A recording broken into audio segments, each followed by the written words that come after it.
You either is or you ain't. You do or you don't. You can or you can't. Or you will or you won't. Either way, baby, a good man, well, he's hard to find. Welcome to the One More for the Good Guys podcast, where good guys gather to shed light on the good life, the people, and the good things that make it that way. I'm Mike McGill with my co-host, Jamie Akins. Now, raise your glass, lend us your ear, and let's have one more for the good guys. You either is or you ain't. You do or you don't. You can or you can't. Or you will or you won't. Either way, baby, a good man, well, he's hard to find.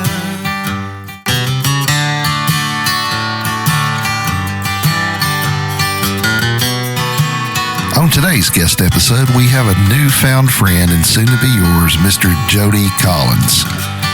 Ramlin Man Podcast host, Tennessee native, music and cigar lover. Without any further ado, ladies and gentlemen, Mr. Jody Collins. I listened to Savannah Jane. She's got a last name too. Wolfgram, yeah. And then, but there was another one. Let's see here if I can find it. Well, she was from Florida originally, and you guys Talking St. August. Talking St. August. Yeah. Talking a lot of stuff. Golly, what's her name? It's a very Schlotterhausen. Natalie Schlotterhausen Jones. Oh, yeah. A path to art and geekery. She was one I found. She was very interesting and very funny. There were two people I found on some website that connected people. Yeah.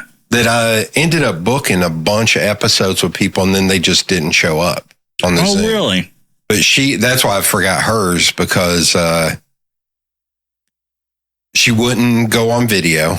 It was just a very weird interview. The other guy was Perry Jones, I think, and he talks about having an alien encounter at the end of the episode. Oh, shit. Yeah, Okay. And it was a trip. Perry Nally, I think was his name. Wow. It was a trip. And so these are just folks that you found? Those two I found on some website, but most of the others are people I know or people that recommended to me. I mean, it's kind of interesting to pull, because we've talked about that, of different ideas of how to maybe find folks that are in town that do, anything from wrestling to hunting and fishing. Yeah. Probably more so fishing than hunting. But still, I mean, I grew up, my dad was a rabbit hunter and we raised beagles. So I could talk about some of that stuff, but cigars and, so on and so on. I mean, hell, we've been around long enough that you know a little bit about something. Yeah. You can have conversation about anyways, especially when you listen and or watch any of the other ones, and you're just like, I find myself watching some of them. I mean, and I'm saying like some of them that are big name and have got millions of followers, and it's like, you don't fucking know that? Really? Really? I learned that in like 8th grade, man. Come on. And so, yeah. Although I will say it's funny talking to younger people. There's a young woman I work with who's 27, and I work for an insurance company. I'm a marketing person at an insurance company. Feral Giant pandemic was too much. Mm-hmm. So I had to kind of ease back and find income. And 27, and they had announced that Arnold Schwarzenegger was going to be in a State Farm commercial during the Super Bowl. Oh, yeah. So I asked her, I was like, and it was stupid. Yeah, I was like, does Arnold Schwarzenegger, does that name mean anything to you? She's like, what, was he on the moon? And I was like, what did they not teach you in school? And she was like, no, he's that guy who said that one thing. I was like, well, no, he said like 20 things, but I'll give you the one thing. Yeah. Like, she had no idea. Yeah. Because I was talking to my boss, I was like, who's this commercial for? It makes no sense. Yeah. It's terrible. That's crazy. But yeah, Arnold Schwarzenegger. And then the other day I was talking to her about somebody. God, who was it? I constantly date myself. Yeah. With references and stuff. It's just like, they look at you like my dad would say, like a calf staring at a new gate. Like, where'd this come from, you know? Well, I've told her, I was like... that's a good one. Yeah. The weird thing to me is how when I was growing up, I had my dad and my mom and uncles... Right. And friends, older brothers or sisters that would give me music. Yeah. They're like, this is who you need to listen to. Yeah, this is why you need to listen to them.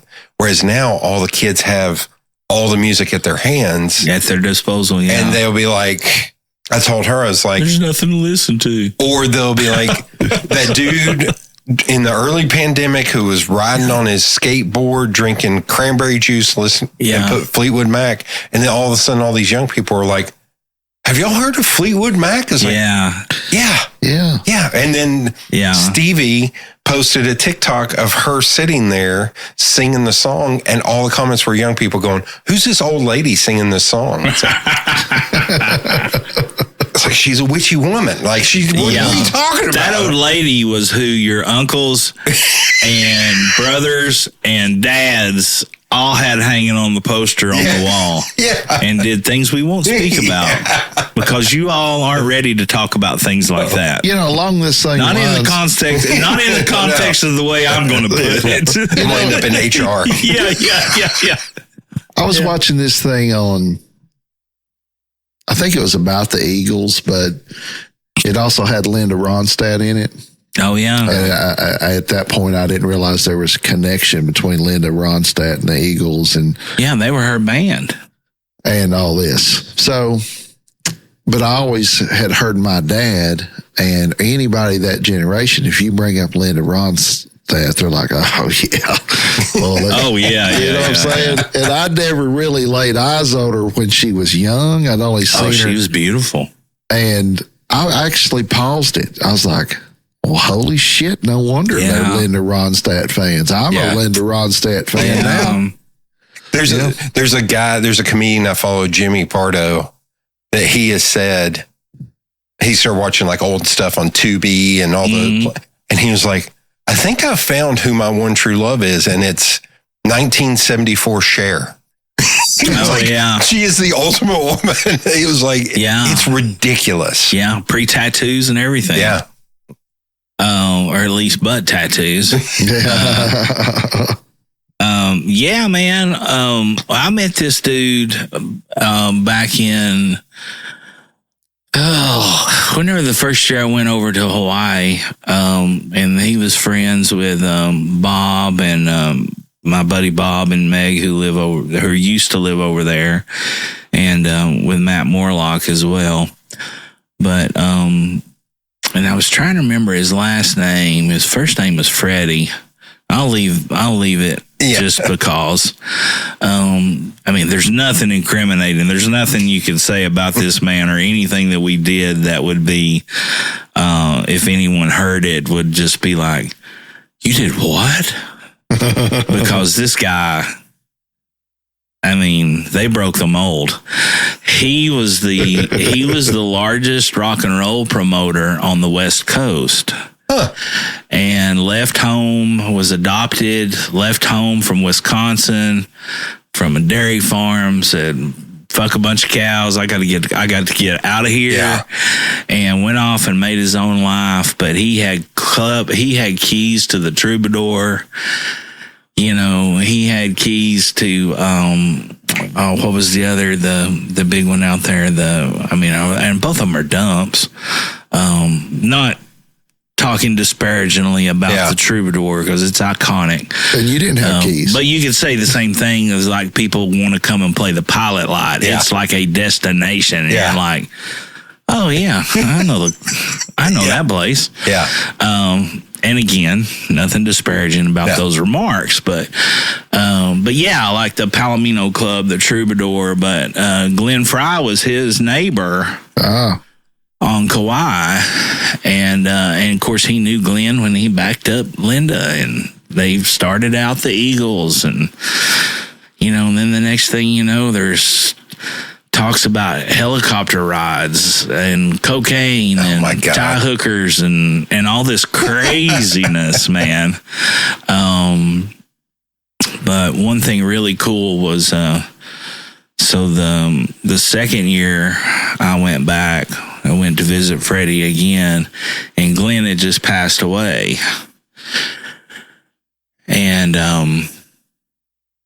so let me back up just a touch, and I won't make this long. But so the first time we went, I'm like, I'm being told, this guy, he's 70 now, but he's a wild man. He loves a good time. He loves to party. He loves to hang out. Da. And I was like, yeah, okay, cool, whatever, me. Yeah, right on. I'm just going to be Mike McGill when I get there, so it's going to be fine. I'm sure I'll get invited back. So we get there, and he's like, you like vodka? He's wanting to ask me what I want to drink. And he's like, you like vodka? And I was like, yeah. You like rum? Yeah. You like whiskey? Yeah. He's like, is there anything you don't like? And I was like, alcohol? Maybe tequila. I don't need to be a big tequila. Irish men don't need to be tequila drunks. And he's like, fair enough. So, he hands me a cup and he's just like, and he's just pouring, and he's like, say when, and this is like a tumbler. I just, fill it up. Yeah. Hell, I ain't got shit to do. I'm over here for a month. What do you think I'm going to tell you? No, I'm on a drink limit. I can't, I can't hang out. Oh, so any rate, we got broke in right. We broke Freddie in right, and he broke us in right. So the next year we went back, Glenn had passed away, and he went into the kitchen of his house. And he had this huge, 12-foot overhangs that went all the way around his porch, so everywhere you went on the porch, you were in the dry, so there's so much outside living there. My buddy Bob had a clawfoot tub out on his deck. It's just, you keep the washer and dryer outside. Yeah. Everything's just so different, and so really your outside space is more and that's the other thing, because things are so expensive and people downsize. You didn't see these big McMansions over in Paradise. You seen very modest homes, but they used they had a garden, they had this, they had a patio, they had, there was always these little different landing spots to make things interesting, and you just had all this usable space. And very influenced by I think by Japanese architecture with the way they built and stuff. But at any rate, I said I wasn't going to make this long, and I'm just running off at the mouth. Glenn Fry's dead. Yes. He's gone. Say it. And Freddie goes in, and he says, I couldn't think of any two better guys to have a drink of this with. And he's talking to me and Rob. And he's like, this was Glenn's bottle. This was his favorite. So I had a shot in honor of Glenn Fry out there on the porch. And it was just pretty cool. Wow. Yeah. I don't know why I thought about all that, but that's what this podcast does, I guess. You just think about Ramblin stuff. Yeah. Yeah. Oh, yeah.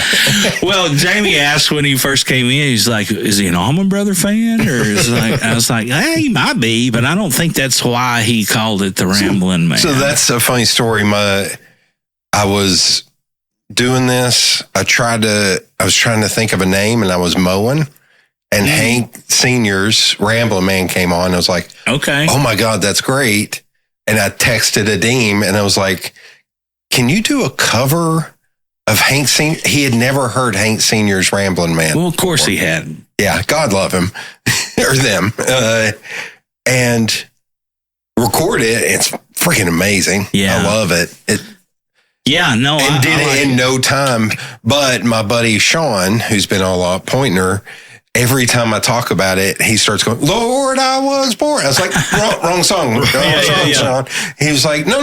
It's the song. Lord, I was That's like, ING. This is IN. I was like, stop. No, wrong, Ramlin Man. No. Nice. It started because had 2 straight nights of hanging out, smoking cigars with Sean and another friend one night, Joaquin, who hangs art for rich people in Boston. Okay. So we started talking about art in depth. And then we just had a guest last week talking that he moved from Memphis and went to Boston. Yeah. And worked for a company who repaired pipe organs all over the United States. Oh my God. So that was pretty...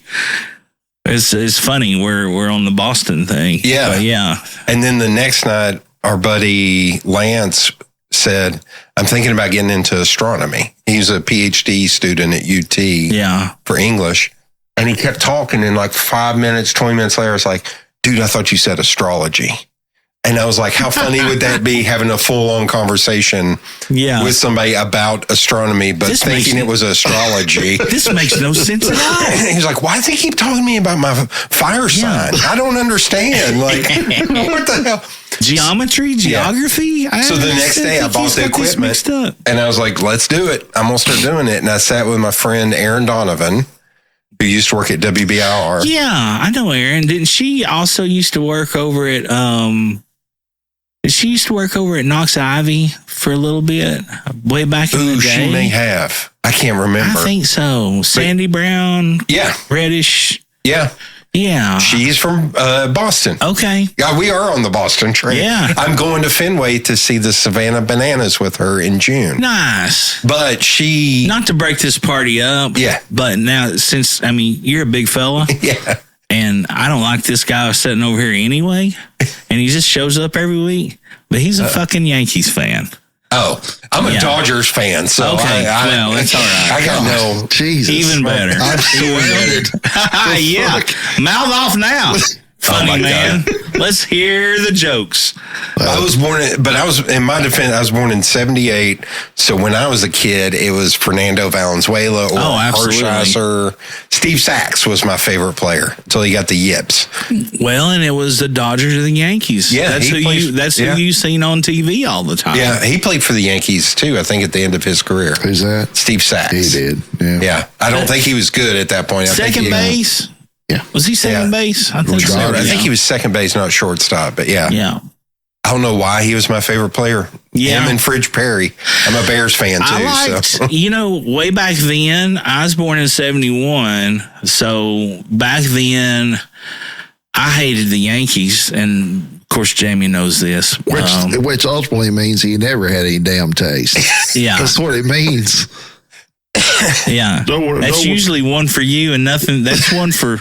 Is it? Keep it up. Yeah. Well, let's talk about it this time next year and see if that Dodgers payroll gets them a World Series. Well, if it doesn't, then they're only going to be one fucking year shy than what the Yankees have done all their lives. Oh my God. But nonetheless, hijack my story, you asshole. Co-host. I just, excuse me, pardon me. Let me get that right. It was just always the Dodgers or the Yankees. And most of the time that they were always in the pennant races in their respected leagues.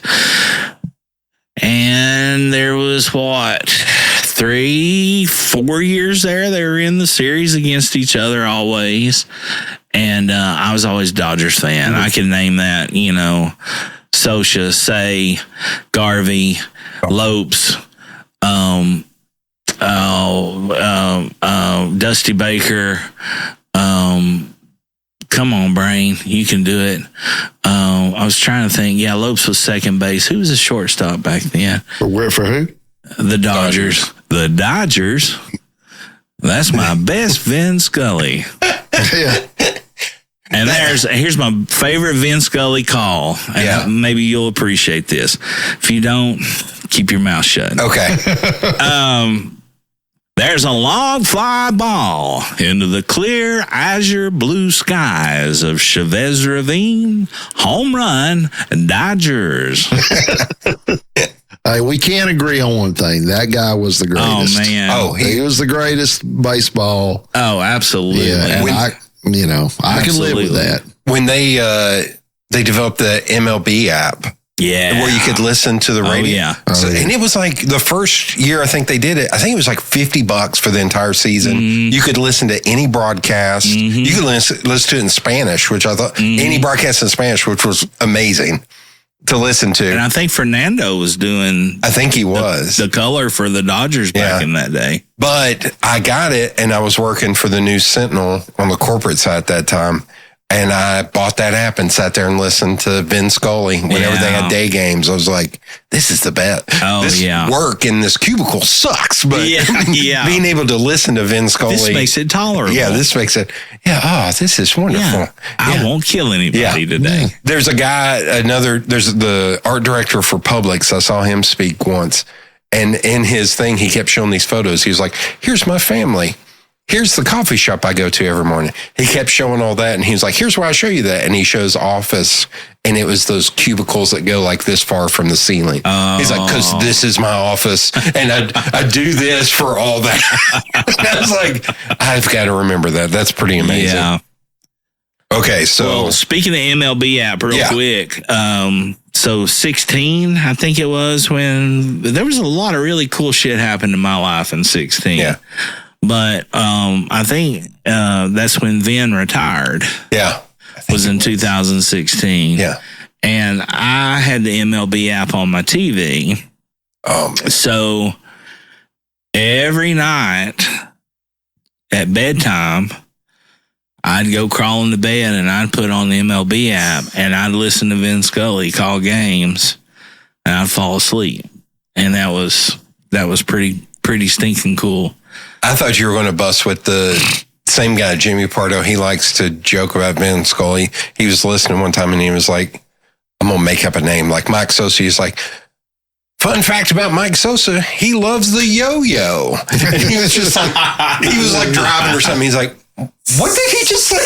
So that's been a running joke on there. He loves the yo-yo. That's great. Like, that's my best Vin Scully. No, that's good. No, it's good. So you were originally from Mascot here. And where are you? Originally from Kingsport. Okay. But we moved down here when I was so young, it didn't matter. Okay. Knoxville, really. And down here being across the river in Holston Hills. Area, Straw Plains. Plains. Yeah. Okay. And what did your folks do for a living? My dad worked at KUB at the Mark B. Whitaker water plant. He was a plant operator for nearly 27 years, and then the last 9 years, Dad only had a sixth grade education. So, like at 11 or 12, I remember sitting at the table teaching my dad how to do fractions. Oh my! Yeah. And so when he was hired on at KUB, he was helping a block layer. And this was when the KUB was putting in the water treatment facility out at Fountain City. Yeah. And Mark B. Whitaker, the guy that the plant over off of Riverside, looks like the big castle over there that it was named after, he started talking to my dad, and he's like, you're always early. You always show up. You seem like a nice young man. Can you read and do arithmetic? And my dad, of course, said yes, but lied through us like a rug, And he hired him. And my dad, being the guy he was, he got the job, came home, told my mom, was so excited. And then by the end of the night, before they were getting ready to go to bed, he was saying, I lied to that man. I can't. I need to tell him. And my mom was like, you shut up. You've done started this shit, So Dad worked with KUB, and he was in charge of Knoxville's water supply for 27 years. And then the last 9 or 10 years of his career there, he went out into, which was good for him because he wanted to do it, but he went out and started putting in substations and being in the field. Okay. And then my mom's always just been my best friend and a mom, full-time mom. So, yeah.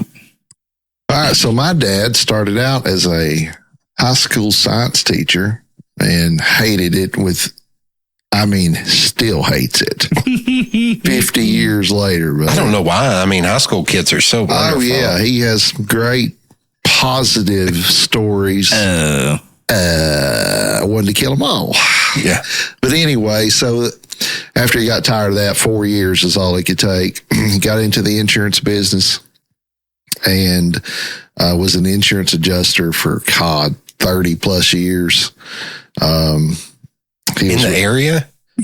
Yeah, I mean, mostly East Tennessee, Carolinas. Okay. He worked for... He may know my boss or my boss's dad. Maybe. His dad retired in 11, so it's been, 13 years. So he was with INA Insurance Company North America, and then Cigna and then with Hartford when he retired. So okay. And top dog, he was one of the best apparently in the country at doing that. But anyway, it was good because he could, like when he was an adjuster, he had to go out and look at shit, and he was gone all the time. Always had a company car, not gone all the time, but it was okay for him to be out of the office. So never missed a ball game, nothing, ever. I don't ever remember Dad missed a game. Or a flea market. Or a flea market, yeah. Or plumbing fittings. My father is a legend, kind of, especially in our friend circle. If you ever really get to know Jamie and he breaks into the that's the imitation of his dad. So and he's spot on with it too. There was a thing that came out several years ago, shit my dad said, and then they made a show that guy. We can't put that out in public. No, we would be in jail. But anyway, I will say on that, I grew up playing poker with my dad and my uncles since I was 8 years old. Yeah, and I'll imitate my dad on this one. He would just sit there and listen to them tell stories about him or about them, and he would just sit there and listen and go, "Don't tell your mama." Like at the end of every story, don't tell. And I mean, I've said, like a good dad does. I will sit and record nothing but my family stories, but I cannot release that until I am dead. Because there are so many sketchy, very sketchy stories about them. And my mom was mostly stay-at-home mom. She was an LPN, but she didn't work much. So, and that's it. Mom was mom. And we lived in Knoxville. I went to school the whole time. We moved to Rockford, which is near Alcoa when I was 4, but Knoxville from 5 on. So, 45 years in Knoxville. Okay. And how about you? What did your dad? What did your folks do? He was a truck driver for 40-something years. Right on. He was called a local, but that just meant he didn't drive to Michigan. Like he was home every night, right? Sometimes it was 11:45 or midnight. Yeah. Truck driver for 40-something years. Mom worked for the phone company for 31 years. The day she could retire, I literally met her down there, picked up her shit, and we left. Yeah. Because she had to work longer because she had 2 kids. So she had to make up that time, which in 2024 seems weird. Yeah. Like, you got to make up that time that you took off to, create an entire human. Yeah. But did you see how big he was? What do you mean I got to make up time? His birthday was the 14th, 15th, and 16th. So that's a funny story my dad loves to tell. My dad is a 6'4" big old truck driver. Yeah. And I'm 6'7". And when I was born, my chest measurements were bigger than my head. And so I was born and Dad said, "Is that weird?" And they're like, "Yeah, that's abnormal." It's like, "What's that mean?" It's like, "He's going to be a big boy." And so I always heard that story. It's like, huh? And then I turned out big. And then when I was like 35, I was like, Dad, he was probably looking up at you, 6'4", going, big shocker. He's going to be a big boy. Yeah. What does this mean? Yeah. What does this mean? Yeah. But same thing. I thought you were the doctor. Yeah. Oh, the run in our family was 6'1". Wow. Doc. Yeah. He was the youngest brother. He was the runt. Even his son is 6'3". But my grandmother was 5 foot tall, 90 something pounds, and was the leader of the pack. Nobody messed with Granny. She was tough as nails. She beat tuberculosis when she was a kid, in the 20s or 30s. She was quarantined for like 3 weeks or a month in her house. No one could go in the room. Wow. And she beat tuberculosis. I was like, oh, yeah, nobody was going to say anything to Granny. Hell no. She smacked the taste out of their mouth. That's what she'd do. Yeah. No. I was watching a thing the other night. The new season of Dark Side of the Ring is out, the 5th season on Vice. And the first episode was about John Earthquake Tenta. I don't know if you guys remember Earthquake back in the WWF days. You know, fought Hogan. He's a big guy, bald, hairy, would do the jump around thing, big guy. But he was married to a little Filipino lady.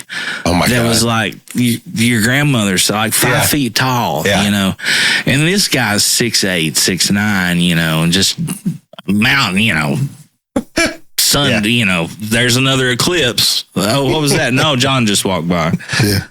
But anyway, it made me think of that. Well, I dated a 4'11" woman. Holy cow. And we were walking down Gay Street, and we were standing next to one another talking, and I took 2 steps over. I was like, I can't take this. Like, I'm literally like this, looking down at you. I got to step to where it doesn't hurt. I need an angle here. Yeah. It weirded me out. And Dad, his big thing to me was always, you'll never be bigger than me. You'll never be bigger than me. And then when I finally got bigger than him, he's like, you may be bigger than me. I can still whip your ass. Yeah. Yes, sir. Yeah. You got to sleep sometimes. Oh, God. That's what mine would tell me. My dad shoots you. Nicest guy in the world, man. But he had those eyes from like that color blue, like Henry Fonda on Once Upon a Time in the West. Yes. Yeah. That's a dad movie. That's what my dad showed me when I was little. Yeah. You ain't fucking with him. No. That is the weird thing. I always say he never hit me, but he scared the shit out of me. Yeah. That's why all growing up. Like, never touched me, but boy. Yeah. My dad whipped me one time, and it wasn't even a whipping. So my brother and sister are several years older than me. My brother is like 15 years older than me, and my sister's like 11 years older than me. So needless to say, when I came around, as my dad would like to tell it, you were supposed to have been a motorcycle, So, but at any rate, we were into it one day about something. We were in the middle of a remodel. It seemed like we were always remodeling something. Did you guys grow up like that? Every day of my life. Yeah. We're going to rip this wall out and, and this and this. And your mama wants this gone. I just told her you had Saturday planned. Yeah. Oh, no. I knew better. That's a whole nother story about digging the basement by hand one summer. So, any rate, we're sitting there, and we've got like the backside of the bathroom wall cut out because we've got this new fandangled 2-piece shower set. This is way back in the day. Yeah. You didn't call bath fitters or go to something.com and get your shit done. You had to do it with your dad, scaring you to death because you couldn't hold the flashlight in the right spot, Oh, yeah. So something's being said. My sister lips off. Mom's raising hell. Dad's just sitting there taking it all in and tells me to shut up. And somewhere in between all that happening, I had a severe and very quick case of brain damage. And I turned around and I said, yeah, why don't you shut up or something like that? You know, something completely ridiculous. And like I said, brain damage, just a temporary, quick. And my dad stood up, and I'm really going to date myself now, and he kicked me in the ass like Ray Guy would kick a punt for the Oakland Raiders back in 1979. Oh my God. And lifted me off the ground. And that was the only time my dad ever, I mean, he didn't lay a hand on me still, technically. Yeah. But man, he kicked me right square a squaw in the ass. However angry I had ever seen him at me, I had seen him angrier at other people for messing with me. Oh, for and sure. And that was there's many stories, but the one story I remember is I was coming home from a football game. I was taking other kids home. I was the oldest one in the group. And this guy pulled me over and just laid into me for like 30 minutes. Yeah. Pulled me out of the car, made me empty everything. It was just like, and I was just, yes, sir, yes, sir, yes, sir, yes, sir. And just screaming at me and then screaming at the other guys in the car. And then, so I take the other guys home, and the minute the last guy gets out of the car, it just all came out. Sure. When I was alone. I drove home and I cleaned myself up in the car, walked in the house, and Dad's sitting there reading the paper. And he looks at me, he's like, Joe Lynn? Yeah. He's like, all right. And he looked, have you been crying? What's wrong with you? And I said, no. He's like, have you been crying? I was like, yeah. And he's like, what happened? And I told him, and he said, get in the fucking car. And he tore it down there and was driving all over the road. He's like, pull me over. Pull me up. Like, this is here? This is here. This is near Fulton. I went to Fulton. And I don't know what he would have done to that guy if he would have found him that night. Like it. And then the next night we went to a UT game. And as we were coming home, there were two cop cars sitting in that old BP that's now a Kenjo. And he came from the left-hand lane and turned right in there and blocked them in and said, is that either one of them? And they were sitting on the top roof of their cars going like, what's happening right now? and Dad was like, is that either one? I was like, no. And he gets out and he just starts in on them. And he went to like the courthouse and everything. He was like, I need you to tell me who this was. Like he was ready to kill the guy. Wow. And it turned out it was some dude impersonating an officer. You're shitting me. He had a Crown Vic and he had bought one of those blue lights that went on his dashboard. And he was just messing with us. No shit. But for like a year, Dad kept going to that area looking for that dude. I was like, they're going to find that dude in the river. This is what's going to happen if they find Maybe he did find him. Yeah. Only the shadow knows. But it's funny now because Dad is out and about more now. And everybody's like, your dad is so nice. I was like, yeah. To a point. Yeah. Yeah. My dad, one time, like I said, he was a big rabbit hunter. And you know, we never had a pickup. My dad never had a pickup truck in his life. Maybe once. And I think my brother might have given it to him. You know what I mean? It's like, so, you know, hell, I mean, this is going to sound horrible to people who didn't grow up with any kind of fucking life at all, but I'm just going to say it. So, you know, we go hunting, and my dad opened the trunk of the car, and those dogs would jump in. They were ready to go, man. Yeah. I mean, that's what they were bred to do. They loved it, but we didn't pet them as pets.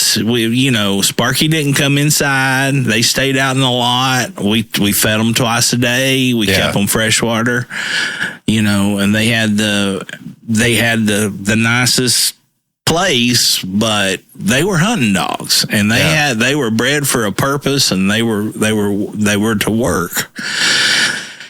And and you could just see the excitement in those dogs when you'd go down there. You ready, boys? And that's all my dad had to say. Yeah. You ready, boys?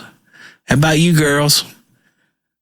And buddy, they'd go and they'd jump in the trunk of a car and we'd go out to a field somewhere and we might fucking drive to Maynardville. Who knows, you know? And those dogs would get out and run. And that was, I think by that time, I had came along so late in life that I had, there was not only a distance between, age distance between my siblings, but there was a big age difference between my dad as well. Yeah. So he was a much older fella, and you know, the stories and different things I heard about him being an outdoor guy and, you know, fisherman, hunter, blah, blah, blah. As I got old enough to do that, I was doing all that stuff with him when I was 6, 7, 8, 9, 10. But when I really got old enough to really appreciate it and get a little, you know, size about myself to where I could go out and really do some of this stuff, my dad was done with it. You know, he had done it forever and he was done with it. But we were right over here back on Carter's farm. Will Carter, actually. Oh. This lives right down here, maybe less than 2/10 of a mile from here. And his family had a big farm and it went back on the riverside back there. And back then there was no development, you know, so we'd go back there and rabbit hunt. And we'd follow the train tracks and, you know, we'd walk for miles, you know. And most of the time, Dad wouldn't hardly ever shoot anything then. You know, he loved just being out there listening to the dogs and watching them work and seeing how smart they were and how they figured things out. And, you know, they'd always bring the rabbit back around to you. They may jump it a half a mile over here, but they would always somehow be able to chase that thing back around in front of you to where you could get a shot at it. You know, it's like just crazy stuff. But we had gotten done and my dad said, let's go, load up.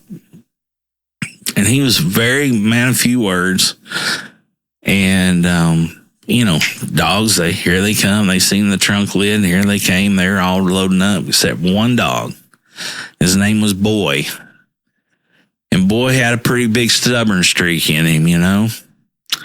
And sometimes he would get fired up and he just wouldn't listen. Boy, I said, let's go.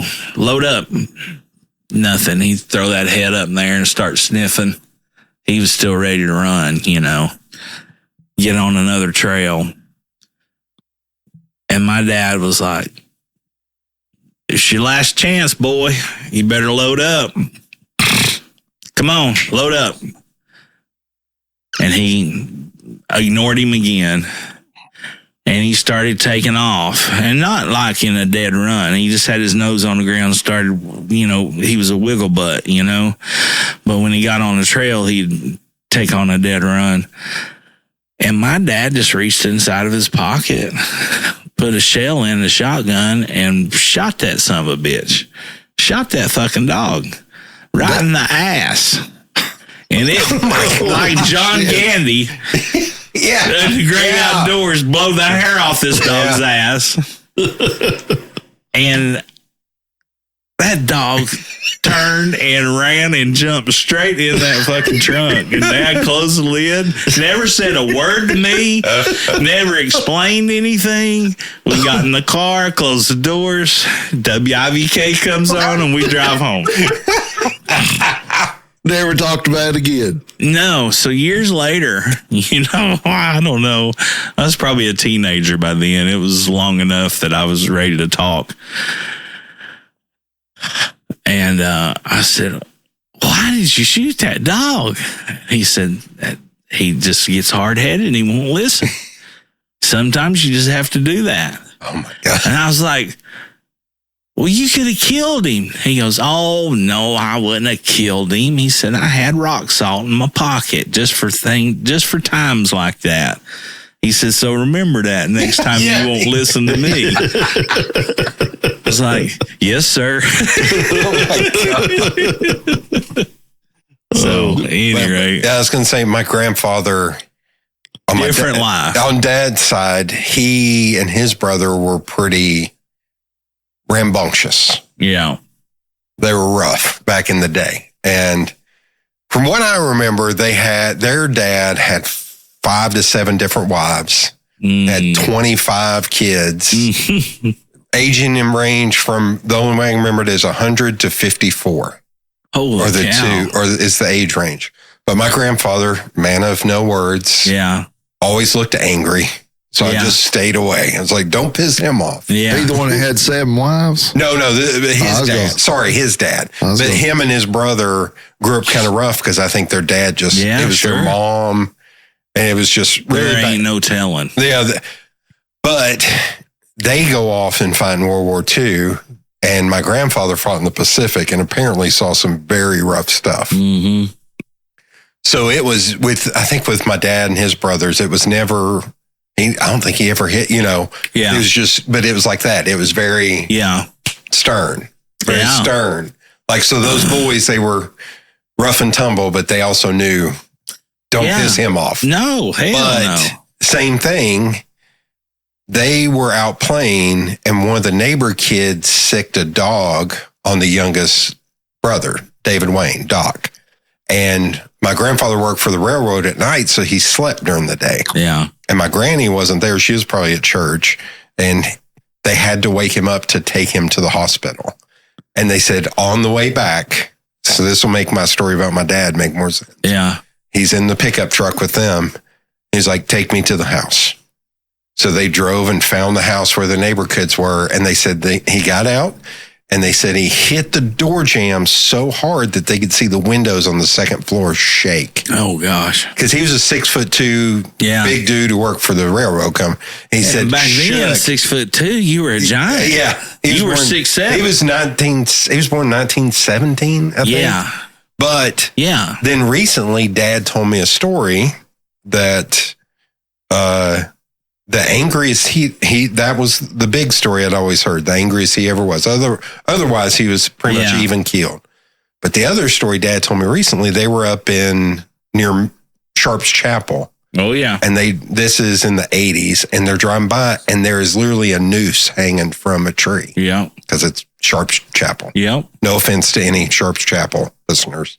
I figure you understand. Or don't get offended with facts. Yeah. And so nice segue. My grandfather apparently stopped the car in the middle of the road and was going to climb that tree to pull down that noose. And Dad was like, all I thought was he was an MP some of the time he was in the Army. Mm-hmm. And I'm wondering if he saw or had to, like deserters, had to deal with deserters. Mm-hmm. And he said, but he was literally shaking.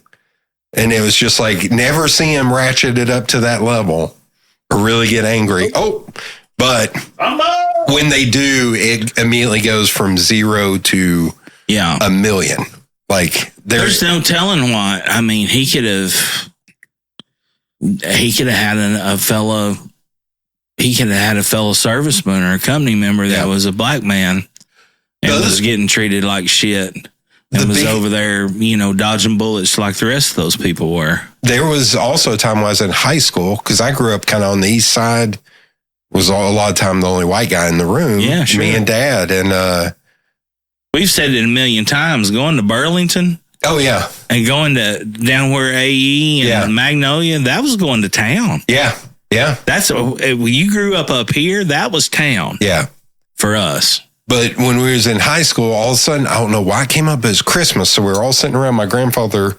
Somehow the N-word came up. And my grandfather's just sitting there. He's like, my boys don't say that word. Right. And I was like, he must have had black friends or something when he was a kid or something. Because somebody who was born in like 1917 to feel that way is very abnormal. So I don't know what happened, but that was one Dad just told me like 3 months ago. And I'm still just kind of like, damn it, I wish Papa was still alive. I want to know what happened there. Well, good for him. Yeah. Hey, folks, if you're looking for a cool, eclectic place with an outside patio, plenty of UT sports games, cold beer, and live music on the weekends, then look no further than one of our homes away from home, Trailhead Beer Market, located at 1317 Island Home Avenue in South Knoxville, Tennessee. Trailhead is South Knoxville's first beer market, situated on the banks of the Tennessee River and in the backyard of the Urban Wilderness and Iams Nature Center. You can find more info on Facebook and Instagram about specials, live acts, and the goings-on, and be sure to tell them McGill and Jamie sent you, and have one more for the good guys. You know, that's something we don't think about, but I was watching, and they only briefly touched on it. It wasn't like anything monumental, but it did make you think. But like, I was watching that Masters of the Air on Apple TV. I've heard that's really good. It's good. I think I've not watched it yet, but there's a movie about the 100th, and it's called The Bloody 100th. It's on there too. I saw it. It's on there too, and it was directed by Spielberg and, you know, co-produced by Tom Hanks, of course, with Saving Private Ryan. And better than that was the HBO Band of Brothers miniseries, Band of Brothers. I watch it at least once a year. Oh, it's tremendous. You know what it does to me, though? I had this talk with somebody. Friends is always playing in my house. Oh, yeah. For some damn reason. It's a funny show, you know. Well, you're a Yankees fan, so go figure that out. Yeah. I will say Joey and Chandler are very funny. You got about one more of them left in you. Yeah, that's all I'm going to tell you. Remember what he said about the rock salt? You got to be careful. Yeah, first and last free one. But, you know, the guy that plays Ross is in Band of Brothers. Yeah, in the first couple of episodes. Yeah, he's in the training side of it. Yeah, so he's like the drill instructor. Yeah, he's an officer, or is he an officer? Because he comes back at the end. Yeah. And there's the thing where he doesn't salute the guy that was under, and he's like, you salute the what's on the arm, not the man. Or something. I still remember salute that. the rank and not the man. Yeah. Yeah. But I mean, he's a prick in there. I hate now I hate Ross. I hate David Schwimmer's guts because of that role he played. Fuck Ross. That's right. Exactly. Every time I watch that, I said, so what you're trying to get me to believe here is that dude is with Jennifer Aniston? Yeah. You lost me. Yeah. I'm done. Yeah. And then, and then I try to say that as far as modern comedies go, that Seinfeld is superior to Friends. I don't know. We love, every woman on the planet that I know. Not every woman on the planet, everybody out there listening. I don't listen to them. Every woman I know loves Friends and hates Seinfeld. A lot of young people love Friends, which blows my mind. Because I know it's funny. I know it's well written. It is. But it just wasn't.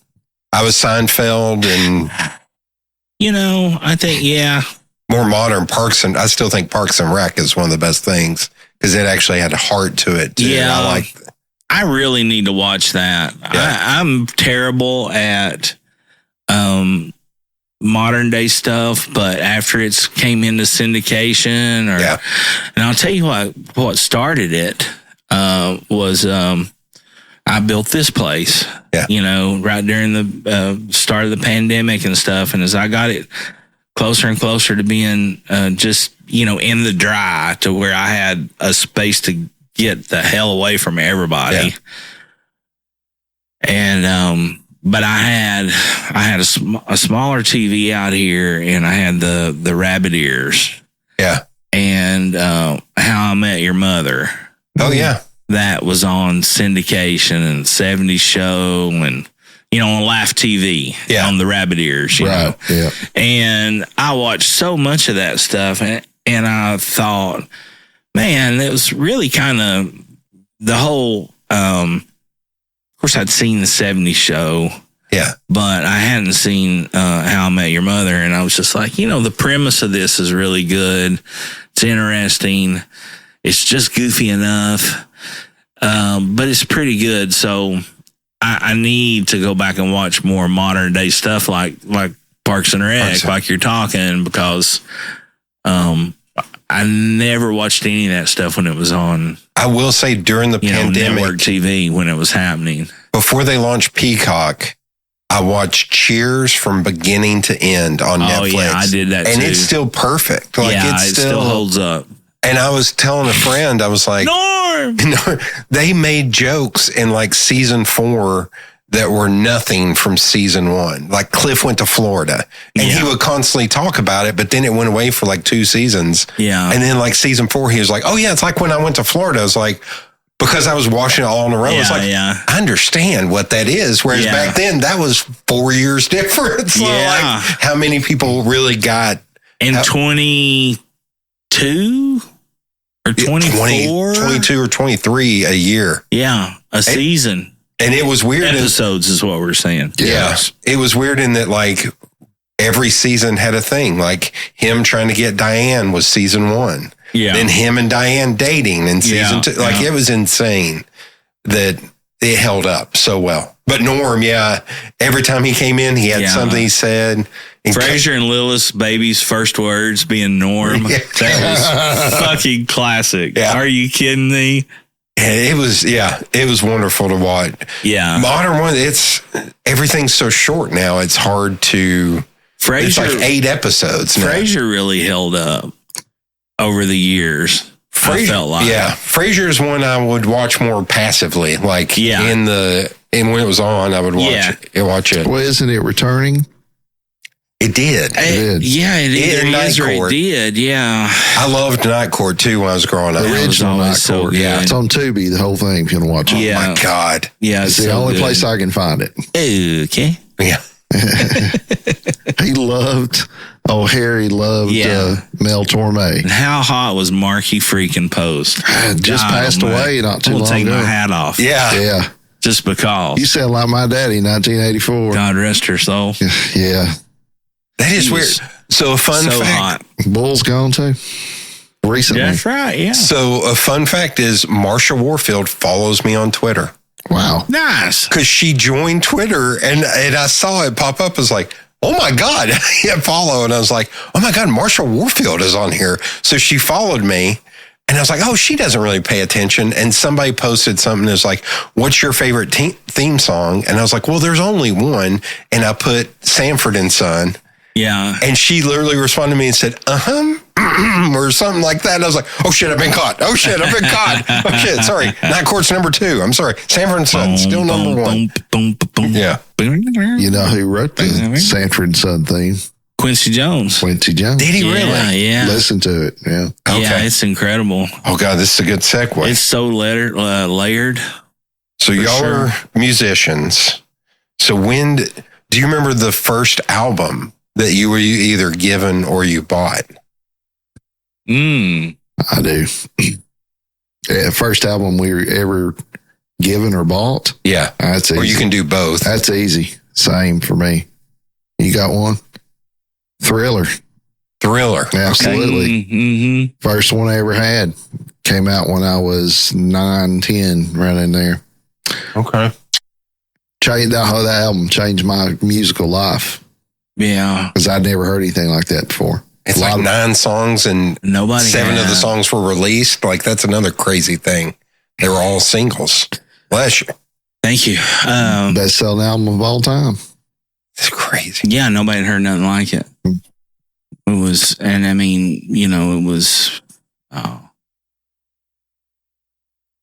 that was a tremendous era. I mean, and MTV played a huge part, such a huge part with the, for a short time. Yes, but during exposed our generation to music. The boom of it. Back when it was actually music television. Exposed us to stuff I wouldn't have got to see. World premiere. events, stuff you'd been listening to. Well, in that I went the other night to the Ryman and saw Living Color opening for Extreme. Cult of Personality. And I loved Extreme. They ended on it and everybody went nuts. I bet they did. And they were great. Extreme was great. Extreme played for like 2 hours and 30 minutes. And Extreme played for 2 hours and 30 minutes, and 2 hours and 20 minutes of that was more than words. They did it. But I'm telling you, they've got a weird fan base that's kept up with them that when they play more than words, it was like, okay, but let's hear like the other songs. But I remember staying up late and watching the premiere of, what's it called? Rest in Peace on Headbangers Ball. Like my dad and I stayed up and we watched the premiere. Oh, hell, I was thinking, was Nuno Betancourt playing with them? He's an unbelievable guitar player. Yeah. He's like, I was sitting there watching the band going, this is like Van Halen Jr. Because you have Gary Cherone, who has the crazy David Lee Roth, the voice, and he's nuts on stage. And then Nuno's and he played his version of a Frankenstein at one point. He's like, this guitar I've got sounds out of tune. Can you bring me the other guitar? And they brought out a version of Frankenstein, and he does the finger tap. Yeah, he's unbelievable.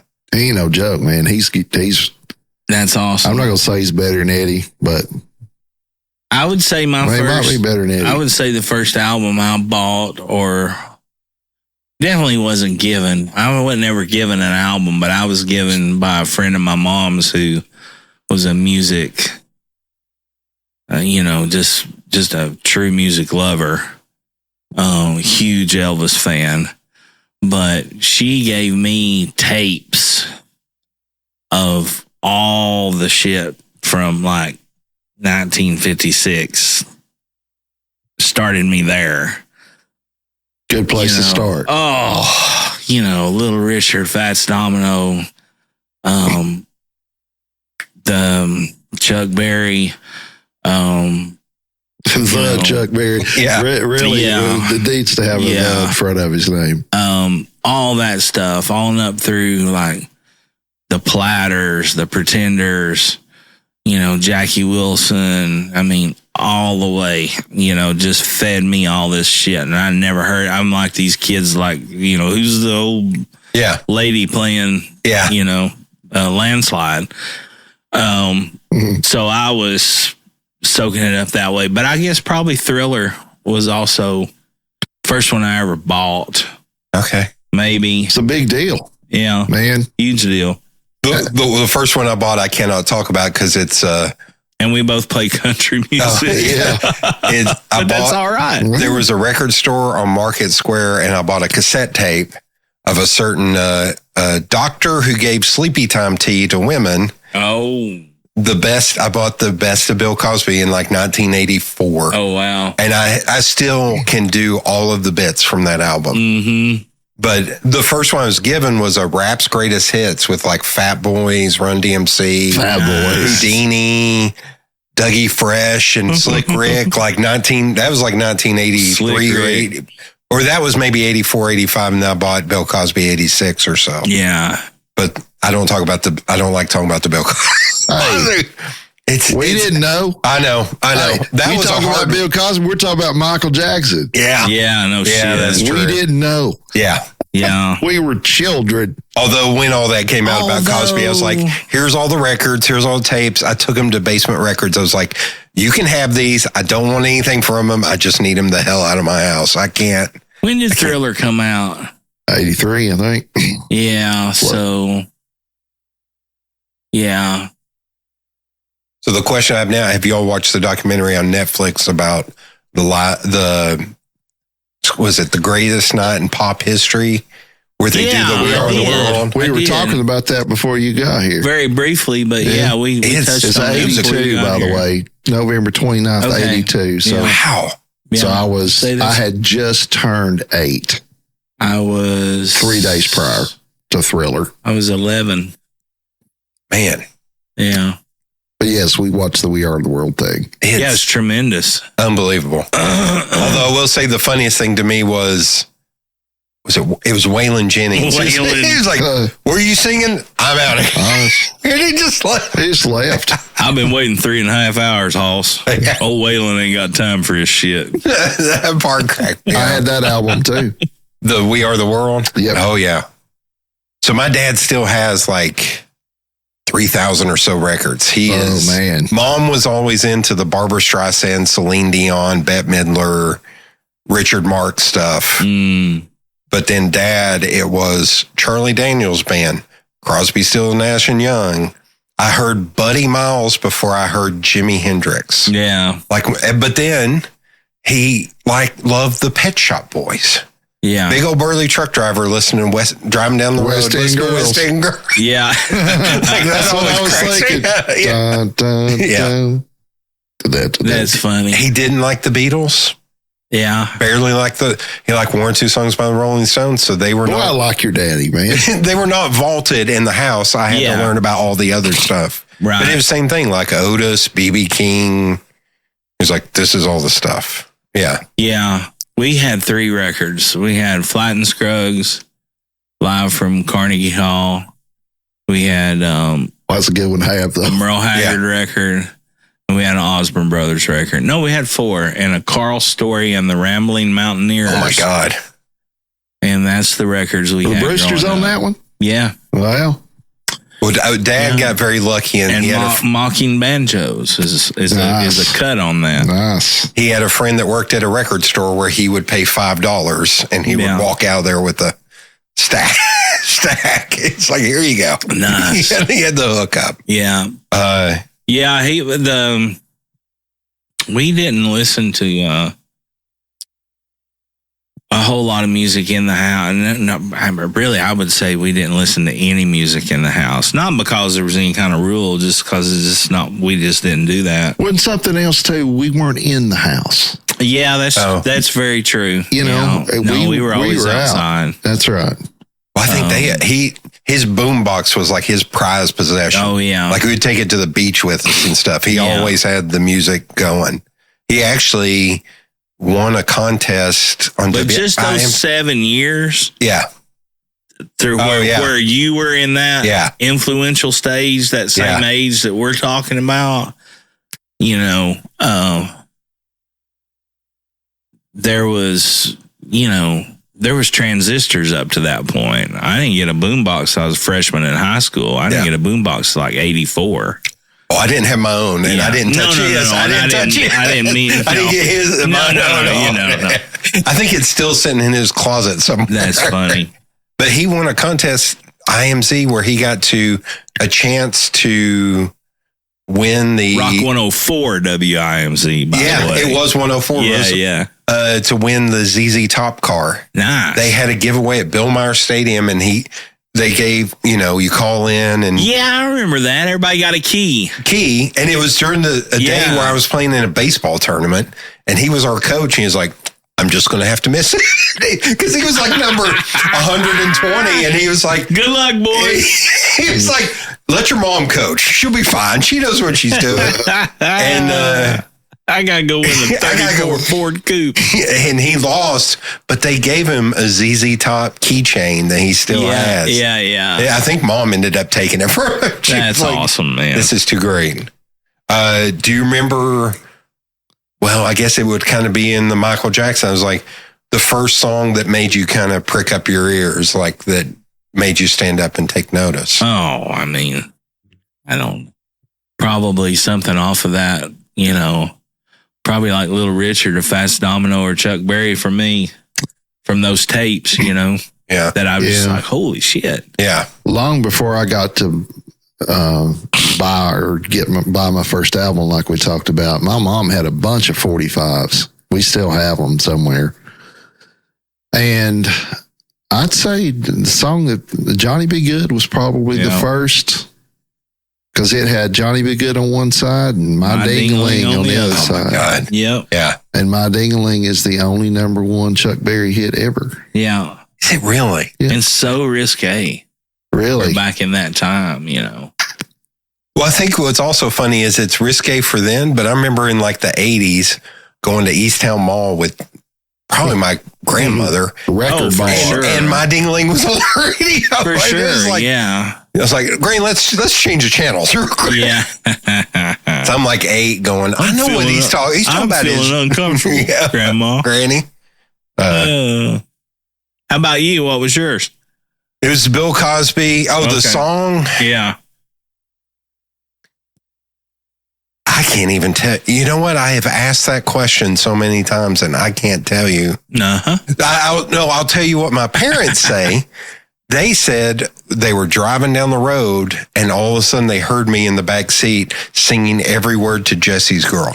Oh, and they're like, we don't even like this song. How does he know Jesse's Girl? Like, what is happening? Like, why is he doing that? It was Jesse's Girl, I guess. And I don't remember that, but I was very little when that happened. I would lead with that. No, I'm going to do something a lot cooler, like Mahler's Fifth Symphony. That was that made me stand up and take notice. When did you all pick up your first instrument? I started playing banjo at probably about 10 or 11. Yeah. I started playing around with pianists when I was like 5. I started taking lessons, I think, when I was 8. Okay. Would that have been right? 7 or 8, somewhere in there. Okay. Did your siblings or your folks play any instruments? My dad played guitar and sang, and then my brother sang really well and wound up throughout the years and most of his adult career sang professionally. Okay. Yeah. How about you? My mom sang. My dad can. My brother played drums. He's younger than me, so really, no, I didn't grow up around a musician at all. No, my dad's dad and all his brothers played and sang and whatever.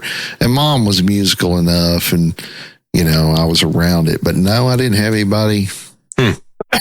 Dad could play 3 chords on a guitar, but I wouldn't say Dad played guitar like that. I don't know what. My grandfather, before he went into the war, he would play a little bit, but then never really play again. But his brother played mandolin, guitar, everything. And we recently found a recording where he was on the midday merry-go-round. Cool. And Very do you know good. Bradley Reeves? I'm currently rescheduling Bradley to come on the podcast. Well, he had him digitized scheduled. it. He found it, and he was just like, "Oh my God!" He was like, "Yeah, Nice. This is your great uncle," and That's he's so cool. Yeah. I was happy that I got to see a WDVX show at the old WNOX next to Whittle Springs. Yeah. Before it went to pot. Did they tear that building down? Yeah.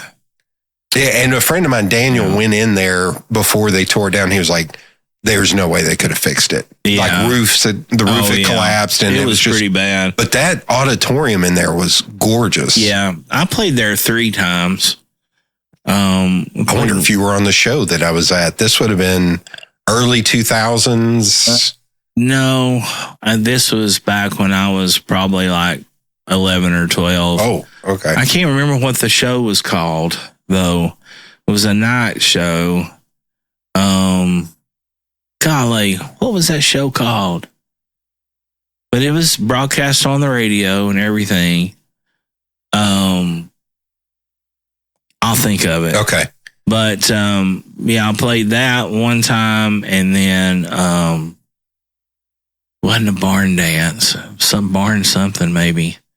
But then I played there for a fundraiser for a bluegrass guy back in the day, and I do have a copy of that show that Alex Leach made for me. Oh my God! And it's got my daughter introducing the band. Wow, that's awesome. When we come on stage. That's amazing. Yeah. And then there was another time I played for something.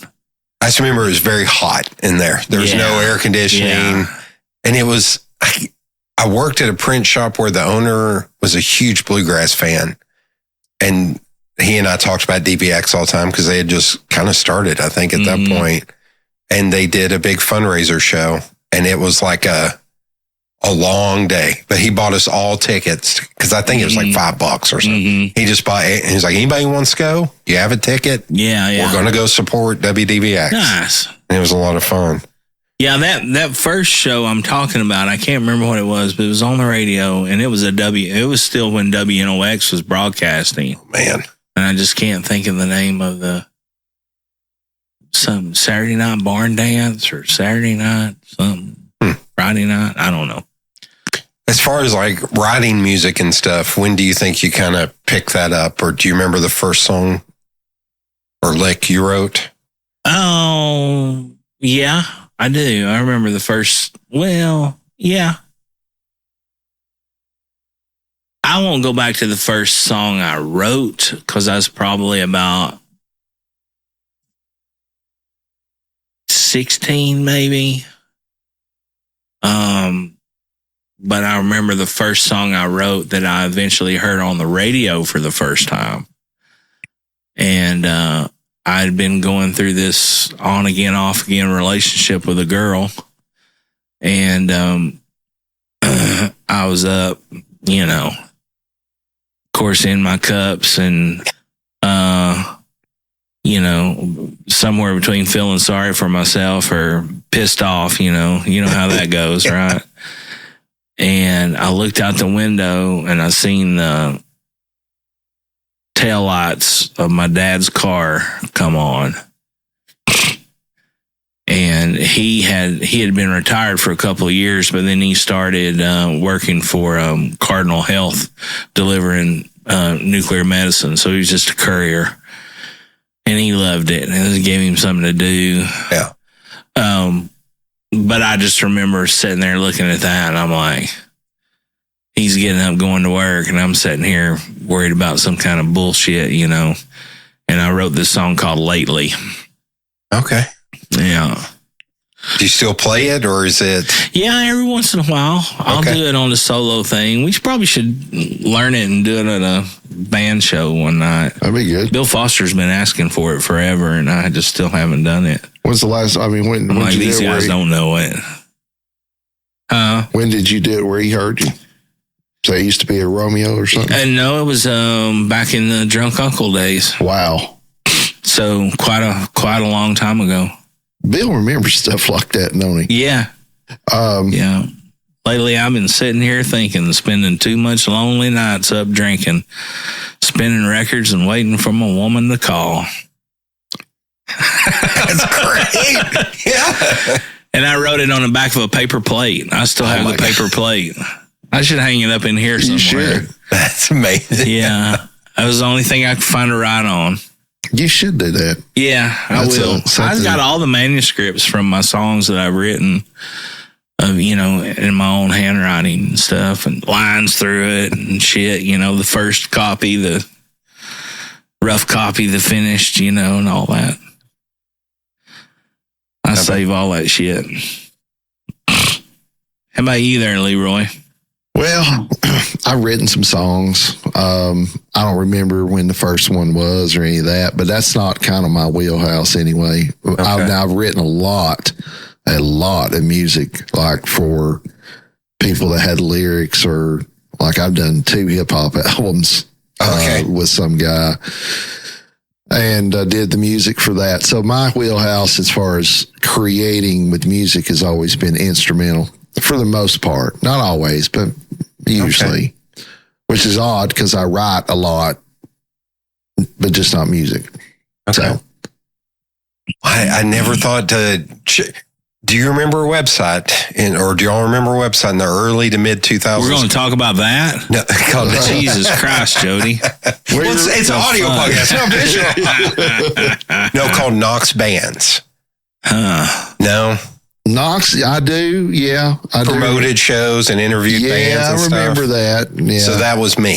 Okay. So I ended up at local shows. That's where I saw you for the first time.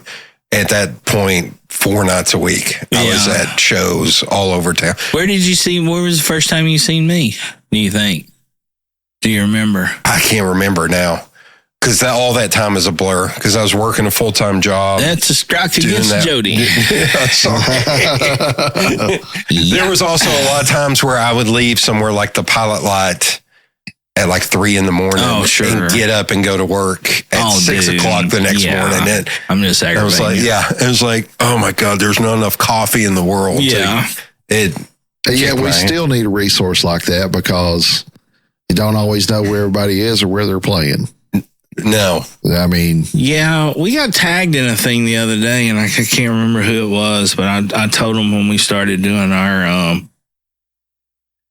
when I started posting our podcast episodes on Instagram and stuff that I told them we would hashtag them in it. But it is a service that does that. There's a new one called like Knoxville Ooze. I think I can't figure out who's running it. But the only thing that cracks me up is because they were promoting, I'm friends with Serena and they were promoting her shows. And then all of a sudden it was like, here's a review of a Chinese buffet. I was like, but this is not a music. Chinese buffet paid them. Well, they've gone to many ones. Maybe. But it was just like, why are you talking about a Chinese buffet? I thought this was I still don't understand. And they've started doing paid ads, so I see their stuff all the time. You're talking about Serena, formerly of Guy Marshall Serena? Yeah. Yeah. I started that man with Adam and Serena. Did you? Yeah. I've known both of them, same thing, forever. I've known Adam and Serena since 2008. And Adam, they got married in 2009, so I was at their wedding. She's a great singer. Yeah. And he's a great talent, too. It's just, That was a band that I was like, I think this band may actually go to the next level. Yeah. I only played with them in the very beginning because we did that first, they did a 4-song EP that we recorded. And I think I have on CD at the house. Yeah, it's got 4 tunes on it. Yeah. Well, I'm the piano player. Okay. That's me on that. And then that was the first band we had. I recorded that in the basement. Oh my God. Okay. And and like that Bit of Dirt song, is that one of the ones I love that tune. Yeah, I love them both. I mean, but I only played with them probably, 3 or 4 shows, 5, maybe. Well, even when like Knox bands went away, I still kept up with so many local music. And that's how I got to meet like Matt Morlock or Will Carter's great examples of Matt. It cracks me up because I'm like, will he remember me? And every time I see him, he just comes up and gives me a big hug. I was like, okay, Matt still remembers me. Even at Wayne Stock, he came up, he was passing by and he did a double take and he just reached up and grabbed me. And going to like Hot Fest at Corner Lounge with Dawn, or getting to know Tim and Susan Lee, who are still 2 of my favorite people in the world. They're the best. Sitting at Backroom Barbecue with Tim and Dawn. You might have seen me at Backroom Barbecue. As the uncles used to, we basically used to get, I wouldn't call it paid, but when we first started that group, we went to Backroom and did like a Wednesday night thing. May have been because I was we're basically rehearsing. That's what we were doing. I was really close with Sean Kimbrough too, Daniel's dad. Yeah. Mountain Soul. Yeah, Mountain Soul. Yeah. To where he and I would hang out there too. So when Daniel started coming around, I was like, "Oh, this is your kid." Which is hilarious now. Oh shit. Hey, good guys and good gals alike. If you're looking for somewhere to go to get your hair did, then look no further than the Chop Shop Hair Studio. Our longtime friend and supporter, Cindy Lou, opened this spot located in Knoxville's very own Happy Holler back in 2010. Chop Shop Hair Studio offers a variety of services, including facial waxing, accessories, tools, and a complete line of men's and women's products, along with essential oils. A lover and supporter of the musical arts here locally and abroad, Cindy has a small stage with stringed instruments and offers discounts to guests if they are willing to play and or sing a song. The Chop Shop Hair Studio is a little bit country, a little bit rock and roll, and 100% pure style, just like our dear friend and owner, Cindy Lou. The hours are Tuesday through Friday, 9 a.m. to 7 p.m., Saturdays, 10 a.m. to 4 p.m. You can also visit the ChopShopHairStudio.com and or call 865-525-4240 to book your next visit to go and get your hair did. Located at 1206 North Central Street, Knoxville, Tennessee, Chop Shop Hair Studios. Stop by and tell them McGill and Jamie sent you to have one more for the good guys. Yeah. I got a pack of those. Oh, yeah, the Nicaraguas over there. And then in that canister there, I don't know if you ever had one of those at all, but that's a... last call. I think it's like a 3.5 by like 48 or 50. AJ Fernandez, last call. Connecticut broadleaf, San Andreas binder, Nicaraguan fillers. They're pretty great. I like them real well because a lot of people don't like the closed foot. Mm-hmm. I do. I like the closed foot. Have you had one of those with a closed foot? So grab you one out there.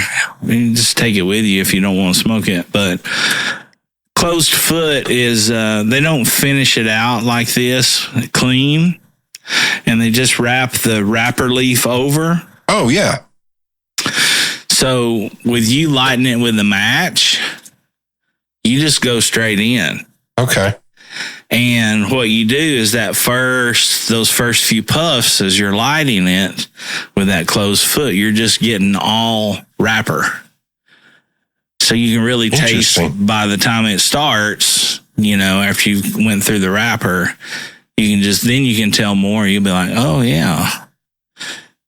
Tell more about the blend and all that good stuff. So now I'll let you make fun of me for this. So a friend of mine bought one of these. What is that? And now I swear by it, it's a cocktail fork. Oh no, I like smoking it to the nub. Yeah. And he was just like, I swear this, and I've given away more of these. No, that's great. I mean, that's a great idea. I used to take I used to just use toothpicks. I still got toothpicks. Yeah, in there. toothpicks is good. Or I had something laying around here though, like MacGyverish. Like, oh yeah, that'll work for that. I can't remember what it was now, but do you know John? Know John Phillips? Yeah, I know John. So John actually made him one of these. Nice. Like when he started the metalworking thing, he made Sean one of these. Is John a cigar smoker? He's more on mushrooms and things. Yeah. Last time I saw him at a show, he was just kind of staring at me. I was like, John, are you seeing me? I don't know you. Am I green? Do I look like a frog right now? Yes. And I work with fire. Yeah, funny story. You mentioned that Schlitz globe up there. Yeah. I went to, John was living with my buddy Bob from Hawaii. Has a house here in Knoxville too. And John was living in Bob's house. And that's when I first met him. And I went over there and I was helping Bob do something in the garage and I seen that globe. And that was John Phillips. That's amazing. And I said, hey man, what are you doing with that old Schlitz globe over there? He goes, it was just something I found, or I picked up along the way, one of those. And I said, would you want to sell it? Does it work? Yeah, I'll sell it. Yeah, it works. And I was like, I'll give you $20 for it. So yeah, okay. So that sounds about right. Yeah. Yeah. And I've carried that thing around for ever. He's another one that has some interesting Knoxville stories. Yeah, I'm sure. About building out what was World Grotto. Oh, that's right. I forgot about that. Yeah. That was back in the day. Yeah. Yeah. Oh, I'm getting my pull chain put in the Schlitz Neon over there. Oh, that'll be next Monday. So it's big news. We should have led with that. That is, yeah, no shit. Bam. That is big news. Breaking news. I'm going to insert a jingle.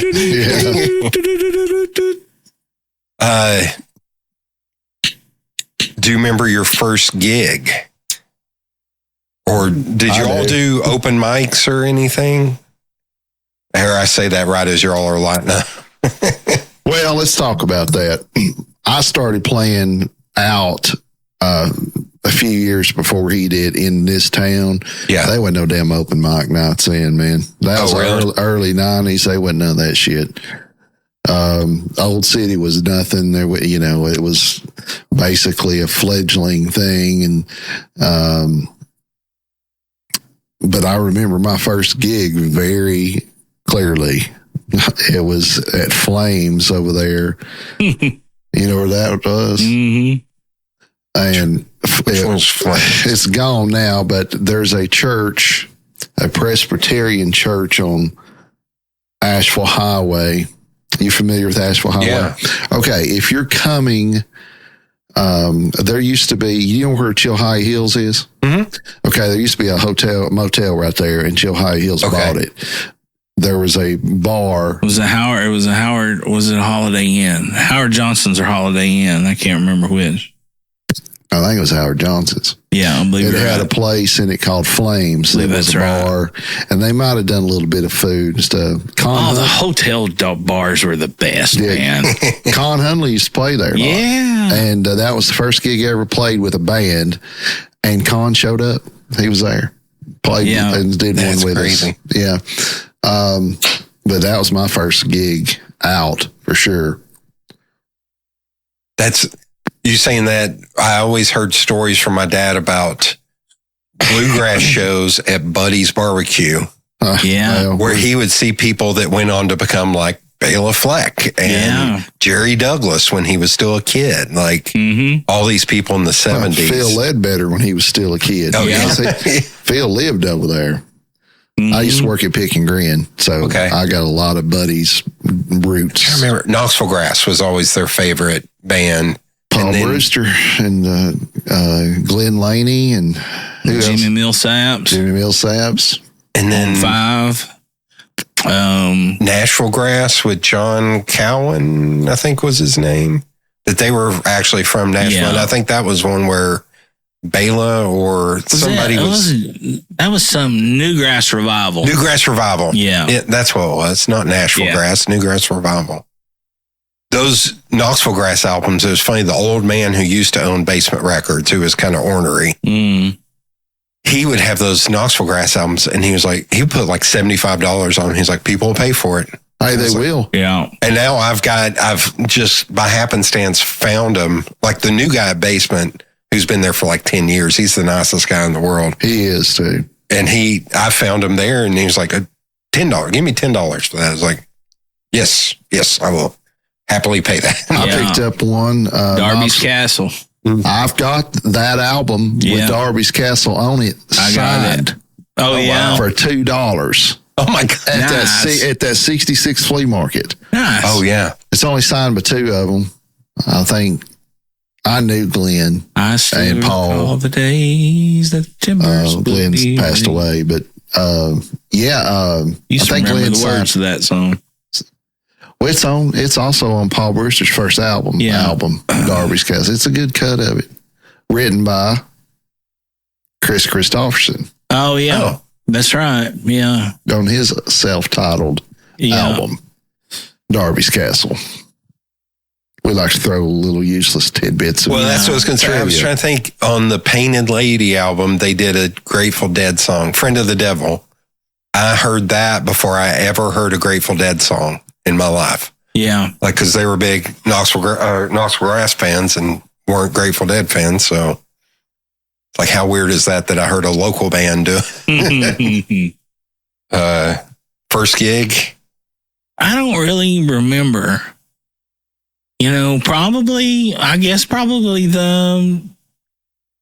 I I think it was the barn dance, WNOX barn dance. I swear. I think that was it. I think that's right. I think it is. I don't know. I don't even know who I would ask. I guess it would probably be that one. I didn't get paid, but, you know, I didn't have a good agent back then. Well, I was telling for work, we did probably that one. A thing at Lonesome Dove up on the top floor. And I was laughing at them. I was like, we walked up and I was like, okay, well, there's this narrow set of stairs over here to the left. We're going to have to walk up. I've carried many an amp up that damn set of stairs. And they're like, and it's gone now. The stairs aren't there anymore. It's like, oh, really? No, we went inside and went up and around. I was like, thank God, because those stairs were like that deep. You almost had to walk sideways to go up there. Yeah.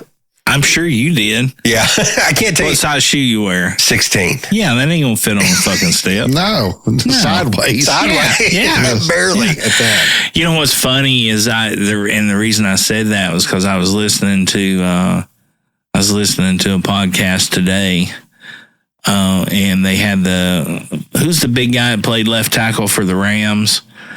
Played for years with the Bengals and then played with the Rams and won the Super Bowl. Anthony Munoz? No. Current day player. Oh, the big bald guy. Yeah, big bald guy. No. I can't remember his name because he's a commentator now. Eric. So Wentworth? Eric Wentworth? Yeah, he's on Amazon now. Yeah. But anyway, he was talking about going up steps. He wore a size 17. He was like, going up steps is hard enough, you know, without drinking. I mean, he's like, I got to go up sideways because my feet don't fit on the treads. We had to go. We had a cousin that passed. My dad's cousin, so my second cousin passed away. It was her uncle that played on the midday merry-go-round. That's how we found that out. But we went into the basement under the house, and Dad was like, all right, I don't know how you're going to go down these stairs, but you're going to have to figure out a way. Because they were like this deep, concrete, and they were this tall. And it was like, I'm going to die, man. I don't know how we did this. Okay, so how many episodes of the podcast have y'all done? It's around 20? This, I think season 1... the guest portion of what we're season 1 will be 22 episodes. Okay. Counting this one, I think. So what made you all start the podcast? What was the genesis? We started smoking in the honky tonk cigars long before the podcast. It's something that I've played around with and I've always wanted to do. I have recorded them before.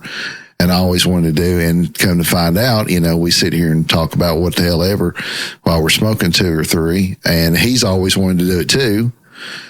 Yeah, I'd been wanting to do one for probably at least 5, 6, maybe 7 years. I seen it, you know, watched some for the first time and started listening to some of the very, very early ones and was just like, this is genius. This is great. You know, there's no rules and you can do whatever you want. You talk about, you know, whatever you want. But we went through a while with it that, you know, should we have a format? Should we do this? Should we do that? And as being musicians as well, a lot of times you get in your own way. Yeah. Because you want it just so. And what you really missed is if somebody just had that recording, whether it was good or bad, that's in their, they judge that. They behold to that. Yeah. Not you. Yeah. You just make it and then you get it coming back, you know? And how many, you know, songs at an early age could people have heard if I just didn't want to make it just perfect? Just fucking do it. Just do it. And we finally got to that point where it was just like, let's just record. and we'll see what we got, and then we'll figure out what it's supposed to do and where it's supposed to go. And now, so you've seen how we started. It was just kind of like you're a fly on the wall. Yeah. And we may talk about, anything from our parents shooting dogs to, to whatever. To making rap albums. Yeah, making rap albums and singing country music and buying Thriller for their first record. So there's no rhyme. I like it. I like for people, because everybody's like, well, they're long and I don't know. And I'm like, there's not going to be a pop quiz. Yeah. Okay. Yeah. You're just a fly on the wall. So if you want to hear us talk some shit with Jody or Daniel Kimbrough or Red Hickey or who the hell ever, then that's what you're going to hear. We have no... Everybody was always real worried first. I don't know what you say. First 4 or 5 guests were like, whoa, what is it? What should I do? And I'm like, we're just going to talk. And wherever the conversation leads us, it leads us. Yeah. I want to find out a few things because I've known you guys for this long, and I really don't know. There's bar talk, there's music talk, there's somebody wants to meet you talk, and you don't get to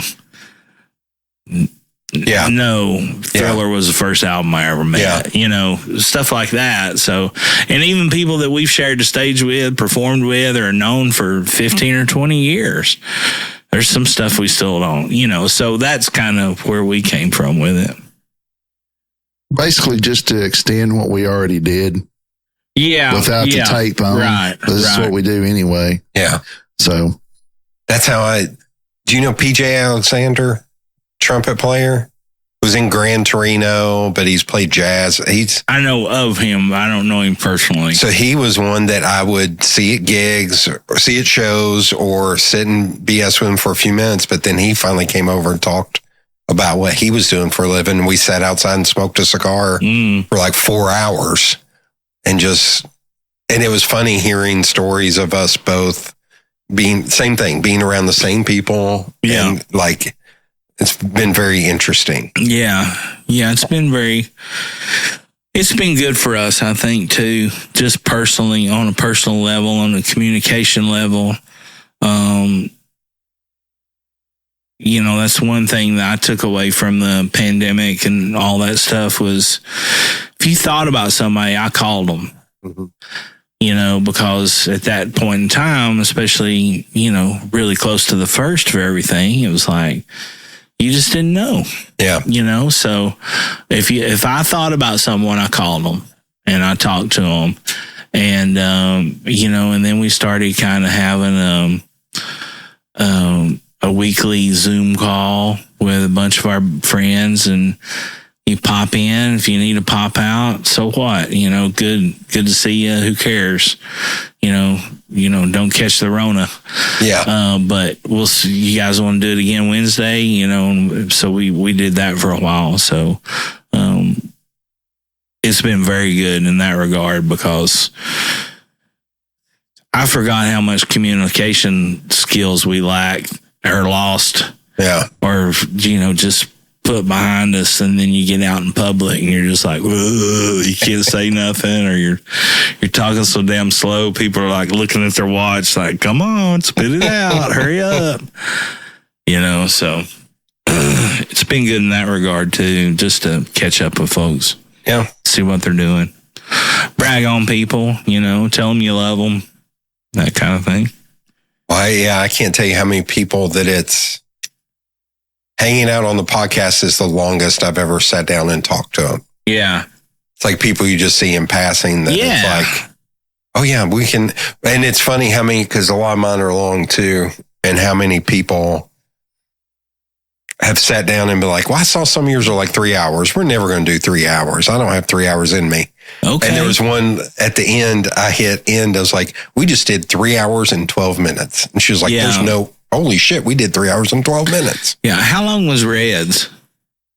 How long did it wind up being? We didn't pause it, so it was like an hour. Hour and 55 minutes. Okay. Oh, really? So, yeah. So, one of the things she said, Tennessee Barn Dance was a WNOX show. Tennessee Barn Dance. By the way.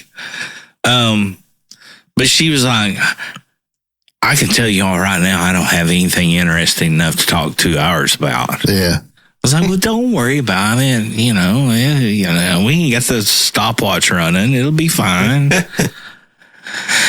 And that's why I like Jamie just to hit.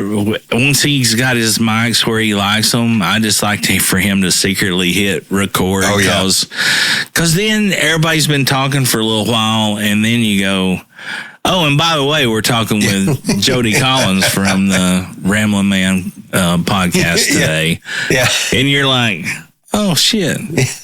But it just lets things happen more organically, I think. I do too. People not knowing. Well, you're not trying to trick them or get them into something that you don't want them to hear. We tell them, whatever. We tell them when we start. Yeah. I just think that you can never have too much tape. No, I can always edit it out, especially it was a concern back when you were having to buy physical tape to record to, but now I don't like it. Just start over. Reusable cards and stuff, So did we say how many episodes? I think it's going to be 22 finally. Okay. I think we just uploaded 19, I think. And you started yours, I think 7 years ago, 6 years ago. Okay. How many episodes are you up to? I think I just released 165. Yeah. Dropped today with Jay Master, who lives in Austin, Texas, who's a branding and design person that I've been following on Instagram. And I just send him, we will DM every once in a while about rap music. Because he'll post a song or I'll post a song and be like, that's a good one. And then I finally was like, do you want to come on? And he came on and he talked about moving to Hawaii for a long time. Like, it was just fascinating to hear his story. So you just reach out. Yeah. Nice. Yeah. Although the funniest thing to me is organizing, and I can show you this list. I have every month, at the end of every month, I set up. Here's what I do for organization. There's an app and website called Calendly.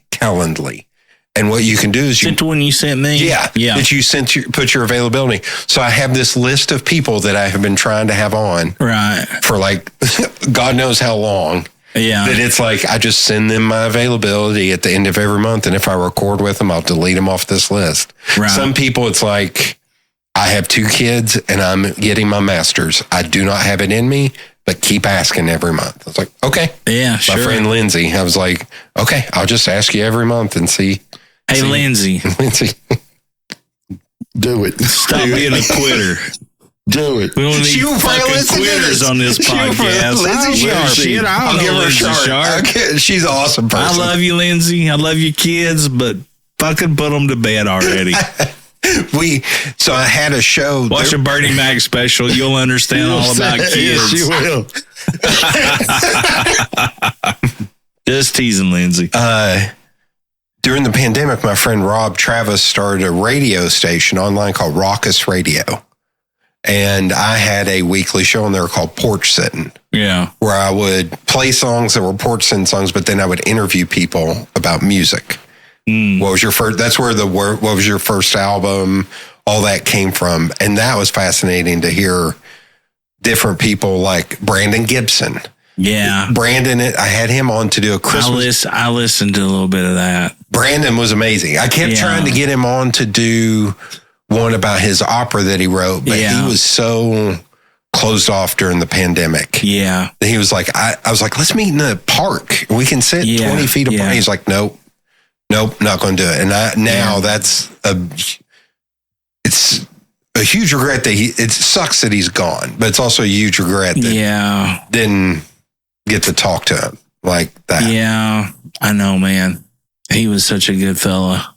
But doing the porch sitting with him was a lot of fun. Yeah. And Lindsay came on, actually did a porch sitting. So I can't give her too much crap, but I want to talk to her about art at some point. But 165 episodes, and it's... And you do them from your place? Or do you do them live, or do you travel some, or Zoom some, I'm sure? I've Zoomed some. I've driven to Georgia to interview this guy, LaRue Cook, who's from Knoxville, but he wrote for... That name sounds so familiar. I think ESPN, the magazine. Oh, wow. Like he was a writer. Yeah. And then something happened. He got fed up. He moved back to Knoxville and drove Uber and Lyft. And he wrote a book. And it was like, LaRue, if you're listening, I'm sorry that I can't remember. The name of the book was like Stories from the Rear View. And he talked about conversations he would have of the people that sat. Put your kids to bed. Yeah. Stories from the rear view. Yeah. That's a different story. That's, if I interview a bartender from the carousel, that'll be I digress. But he told in the book, it's a great book about the people he met while driving the car. Yeah. So I drove, that's interesting. Yeah. And he teaches out Georgia Tech, Georgia State. And I went down there and interviewed him, and it was great. I love when I'm traveling abroad and you get taxis or stuff like that, man. I talk to them, and I don't care. I've been so drunk, and I still try to talk to them. And I'm not that guy really normally. Like, I'm not either, but just to go up and talk to. I mean, I got a front seat in my cab in Aruba and told the guy that he knew for damn sure where Natalie Holloway was. That's how drunk I was, buddy. Oh, shit. I told him, I said, now come on, buddy. Oh, man. You know you killed a bitch. Oh, hellfire. You know you killed a bitch. And so I said, I didn't know her. I just want to know. Oh, my goodness. Anyway, but yeah. Yeah. Holy cow. I'm trying to think the furthest I've went for a podcast, Orlando. I was in St. Augustine and drove to Orlando to interview this couple. And that one was pretty good. Wow. Yeah, that's cool. But yeah, I love doing it. So we've had all ours here so far. Yeah. You know, I've started doing them at my house because it's just easier.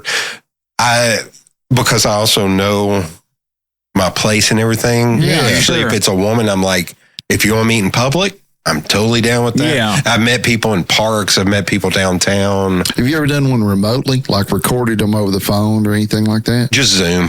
Just Zoom. Zoom is pretty good. How's the audio? From a tech side, well, I have a good mic. It only sucks when they don't have a good mic. But it makes sense. You can, this is some nerd stuff, but it can export separate channels. So I can bump them up and even me out. That's nice. Yeah. So I've done design and illustration and video and stuff for so long that I learned video editing long ago, and that eased into audio editing. What kind of software are you using? Audition. Okay.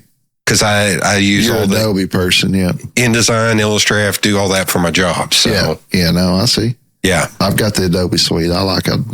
I mean, it's too expensive, but yes. Yeah, it's expensive. But really, compared to what software used to be. Yeah. You know. What would you say you all have seen as a change in the music scene here in Knoxville over all these years? Oh, God. Is this going to be the hot take it's section? Pretty broad. Yeah. I mean, honestly, like, what do you mean? Like, do you think it's better now? Change for the worse? Change for the better? Changes you don't like? Changes you want to slap somebody in the head? You know, there's a lot of that. Yeah.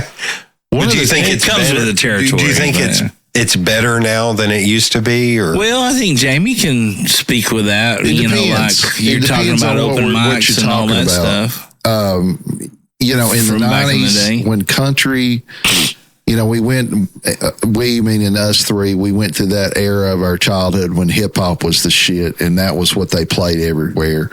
And then when country had a resurgence, you know, in the early 90s, late 80s, but early 90s, especially when Garth and that crowd started taking off, that's what you had to play around here to get paid. And back then, we talk about this because we still do honky tonk type music, at least some of our set. And there used to be a lot more places like that to play for that stuff than there are now. Now the music scene. Now they're just kind of like places to play. and not necessarily for that thing. Yeah, okay. That's a good point. Is that right? Yeah, because those places when you said that, it just kind of zeroed in on. That was it. You could play two things there.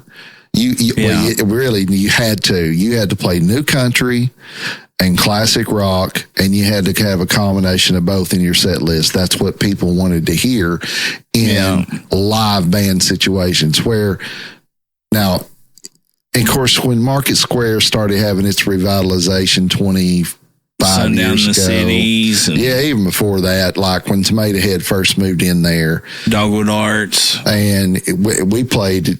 We were the first band to play at Tomato Head, as far as I know, with John Paul. Oh, yeah. We played there when it was... That sounds about right. When it was like half the size it is now. I would believe that. I don't know. And, of course, the Mercury. You had the Mercury. So you had really two sides of the coin then. You had the people that were playing covers that were playing that. And then you had everybody that was trying to do original music. Yeah. Now, there is a much more emphasis now in Knoxville, big time, on artists and people doing original stuff than there ever has been. Certainly, that really didn't exist as much in the early 90s. Now, at least in my circle.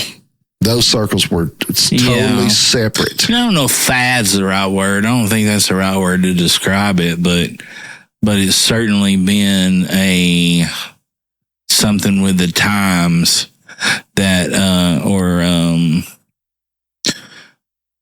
don't know if trend is the right way of saying it, but maybe it's a little less negative than fad. I don't because I don't take it as being a negative at all, but there might be a little bit more, and that might just be a very trendy thing that somebody steps out or two or three people step out. And, the one great thing about, and I'm going to tie this all together, but one great thing about it not being like a place for this type of music is, that's a two-sided coin.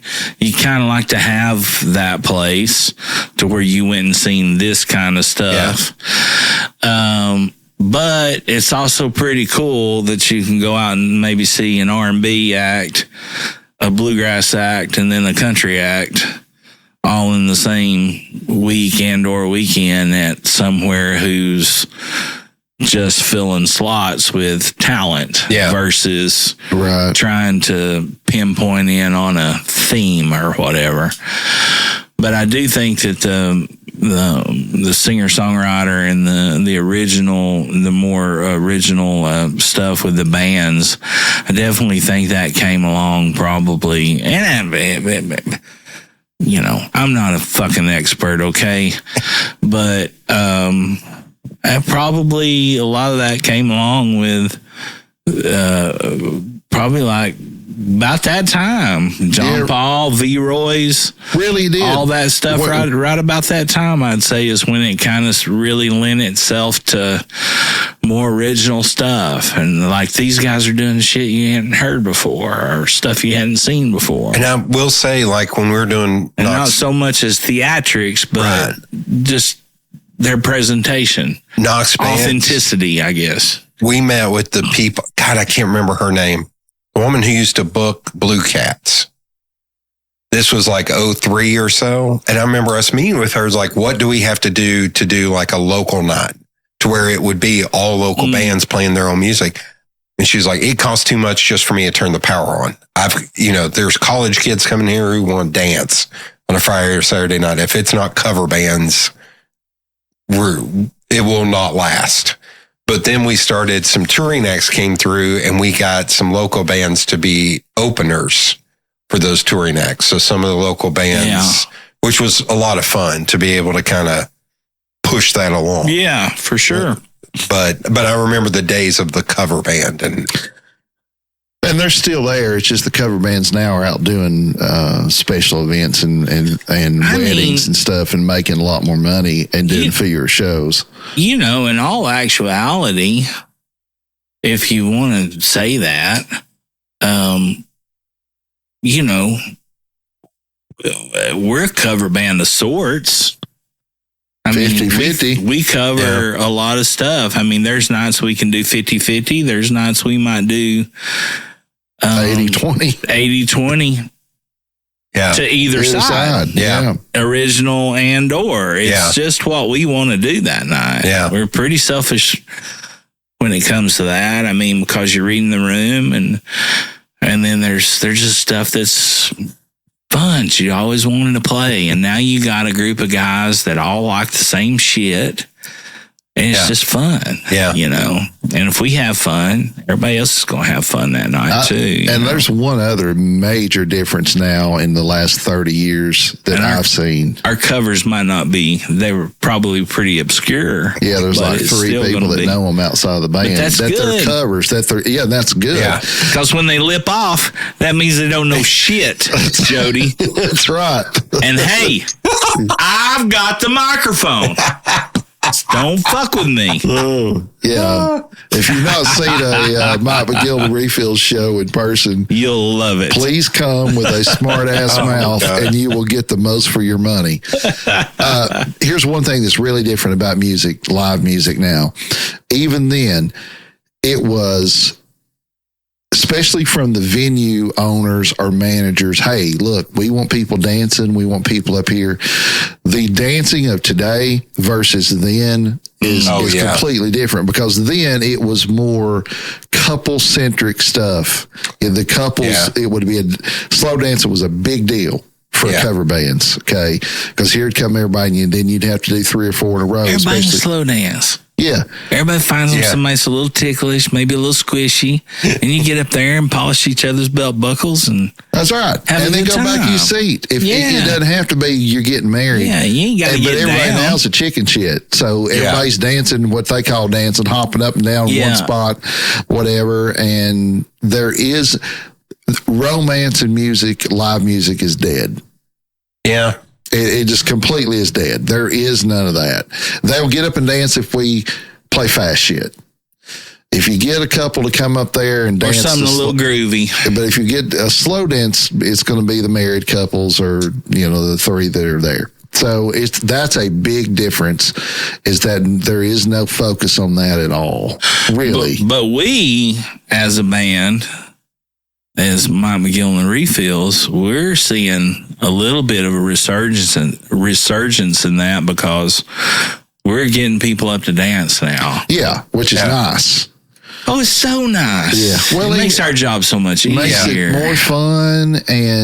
But back then, there was almost a mandate. Yeah. That, listen, it's kind of like playing in Texas or Louisiana. You strike a chord in Texas or Louisiana and you're a band, people's going to be dancing. Yeah. Period. And that's it. That's true. And a lot of the places we played, half and half were beer only. Mandate was so you got to sell a shit ton of beer to make enough money to keep the lights on, and people dancing buy beer. Yeah. So anyway, that's a big difference from today. I think that now the musical community, and of course social media and all that helps, but is much more, at least overlapping circles of people, whereas back then it was completely new. None. That may very well help or come back to the fact that you've got an R&B group Friday night, bluegrass group, a country group, or vice versa, whatever. Yeah. But you've got so much. You've got choices. You got not choices. You got options. Yeah. That's. I would say. I go to a lot of Bijou shows, and it's amazing. But I still do not feel like I see enough black acts in there. And then, trying to remember the guy's name. He's a keyboard player. He's in Maroon 5, but you would never know he's in PJ Morton. That's his name. And it was like an all-black audience. And I almost wanted to go up to Courtney and go, you can book black shows here. People will show up, man. It doesn't have to be indie rock or whatever singer-songwriter stuff. It is interesting because back in the day, in my college years and right after was the time of Moose's Music Hall. And we would go see all these big bands, but it'd be during the week because they would do, what's it called?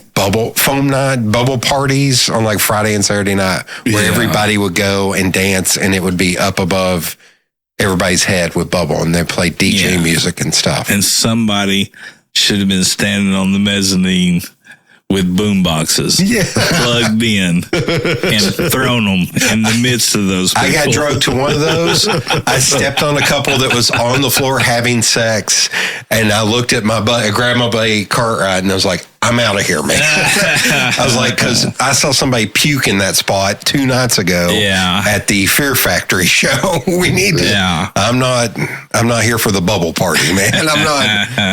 That's going to be my merch. A T-shirt says, I'm not here for the bubble party. Yeah. Everybody know you're a liar, Jody. Yeah. They'll just look at him and be like, of course, really? Yeah. Does he think he's kidding himself?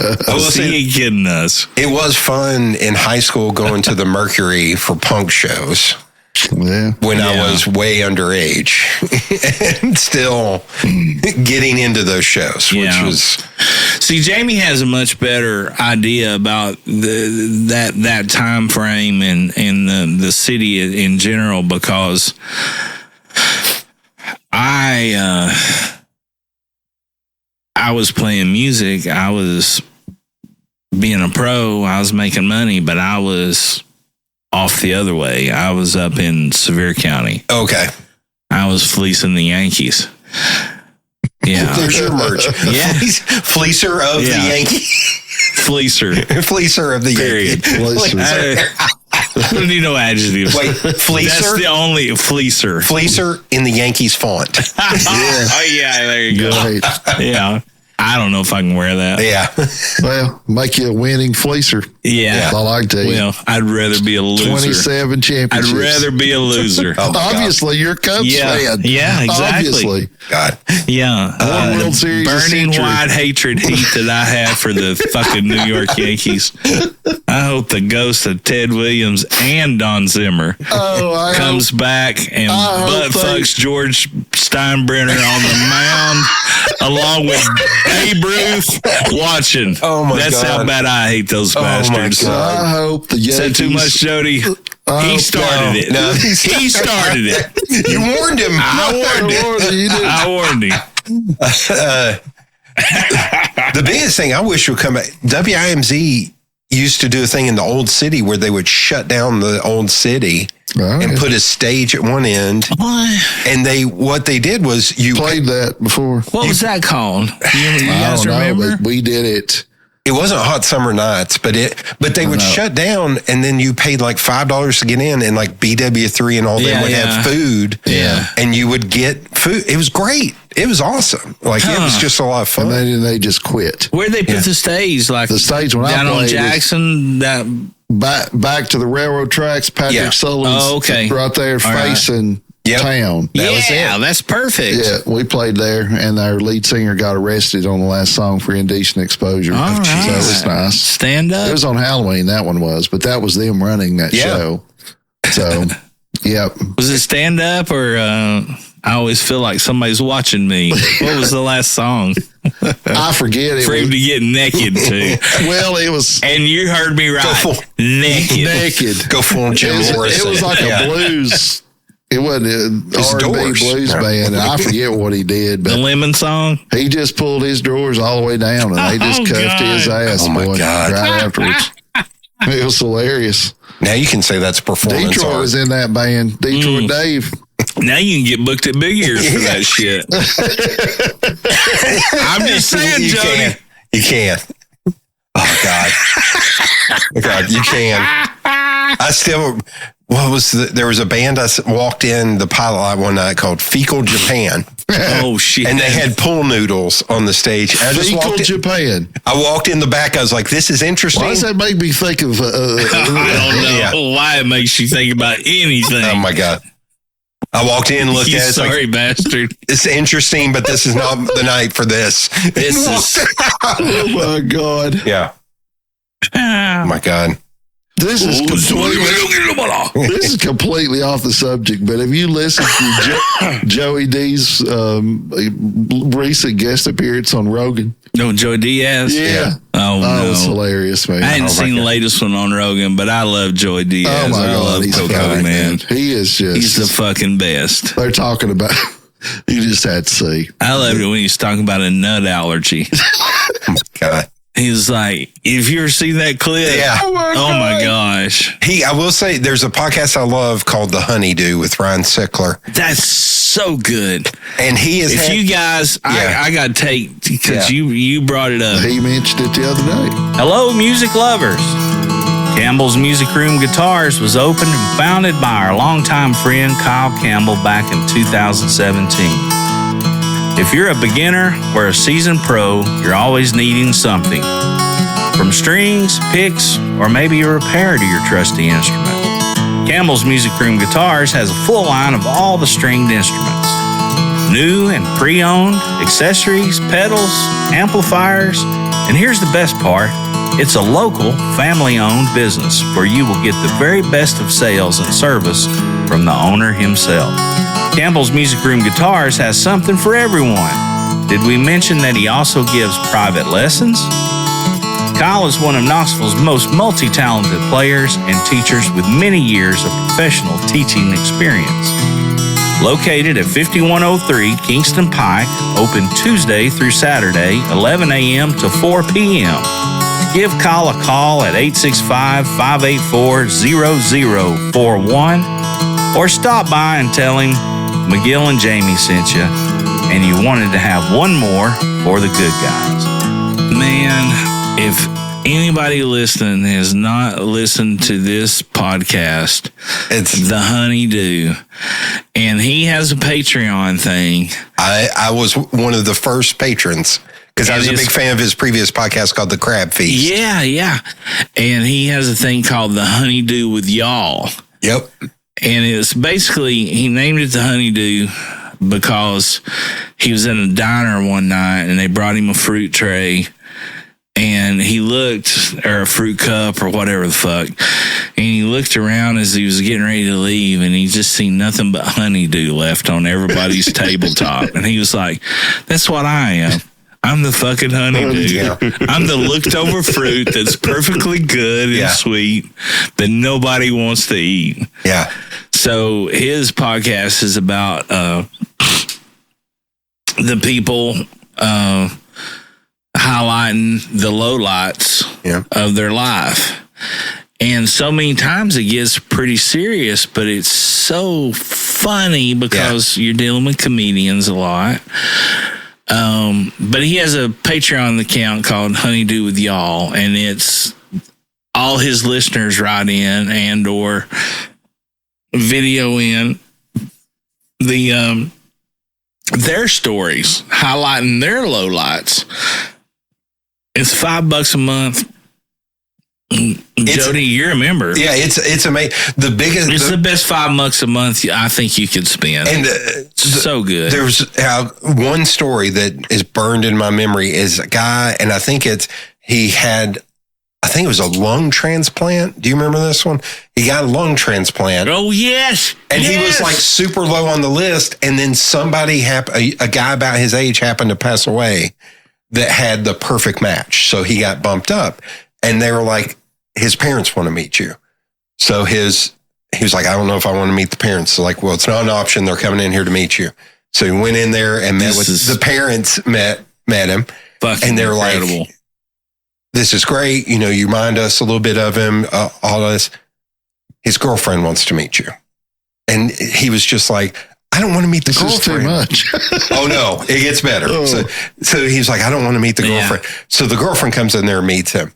And then, the whole time, just to interject, the whole time, the family that's meeting him that of the just kid who gave died, them their fucking kids' lungs, is saying how much he reminds them of them, how much he's so much alike to him, you know, which I'm sure is fucking weird enough. Yes. Yeah. You know, now, not only did they lose a son, I got his lungs. Now they may think that I'm their son. Yeah. I don't know. That's the way I would think about it. So he meets the girlfriend, and it's weird. But then they start talking. They start dating. They get married and have kids.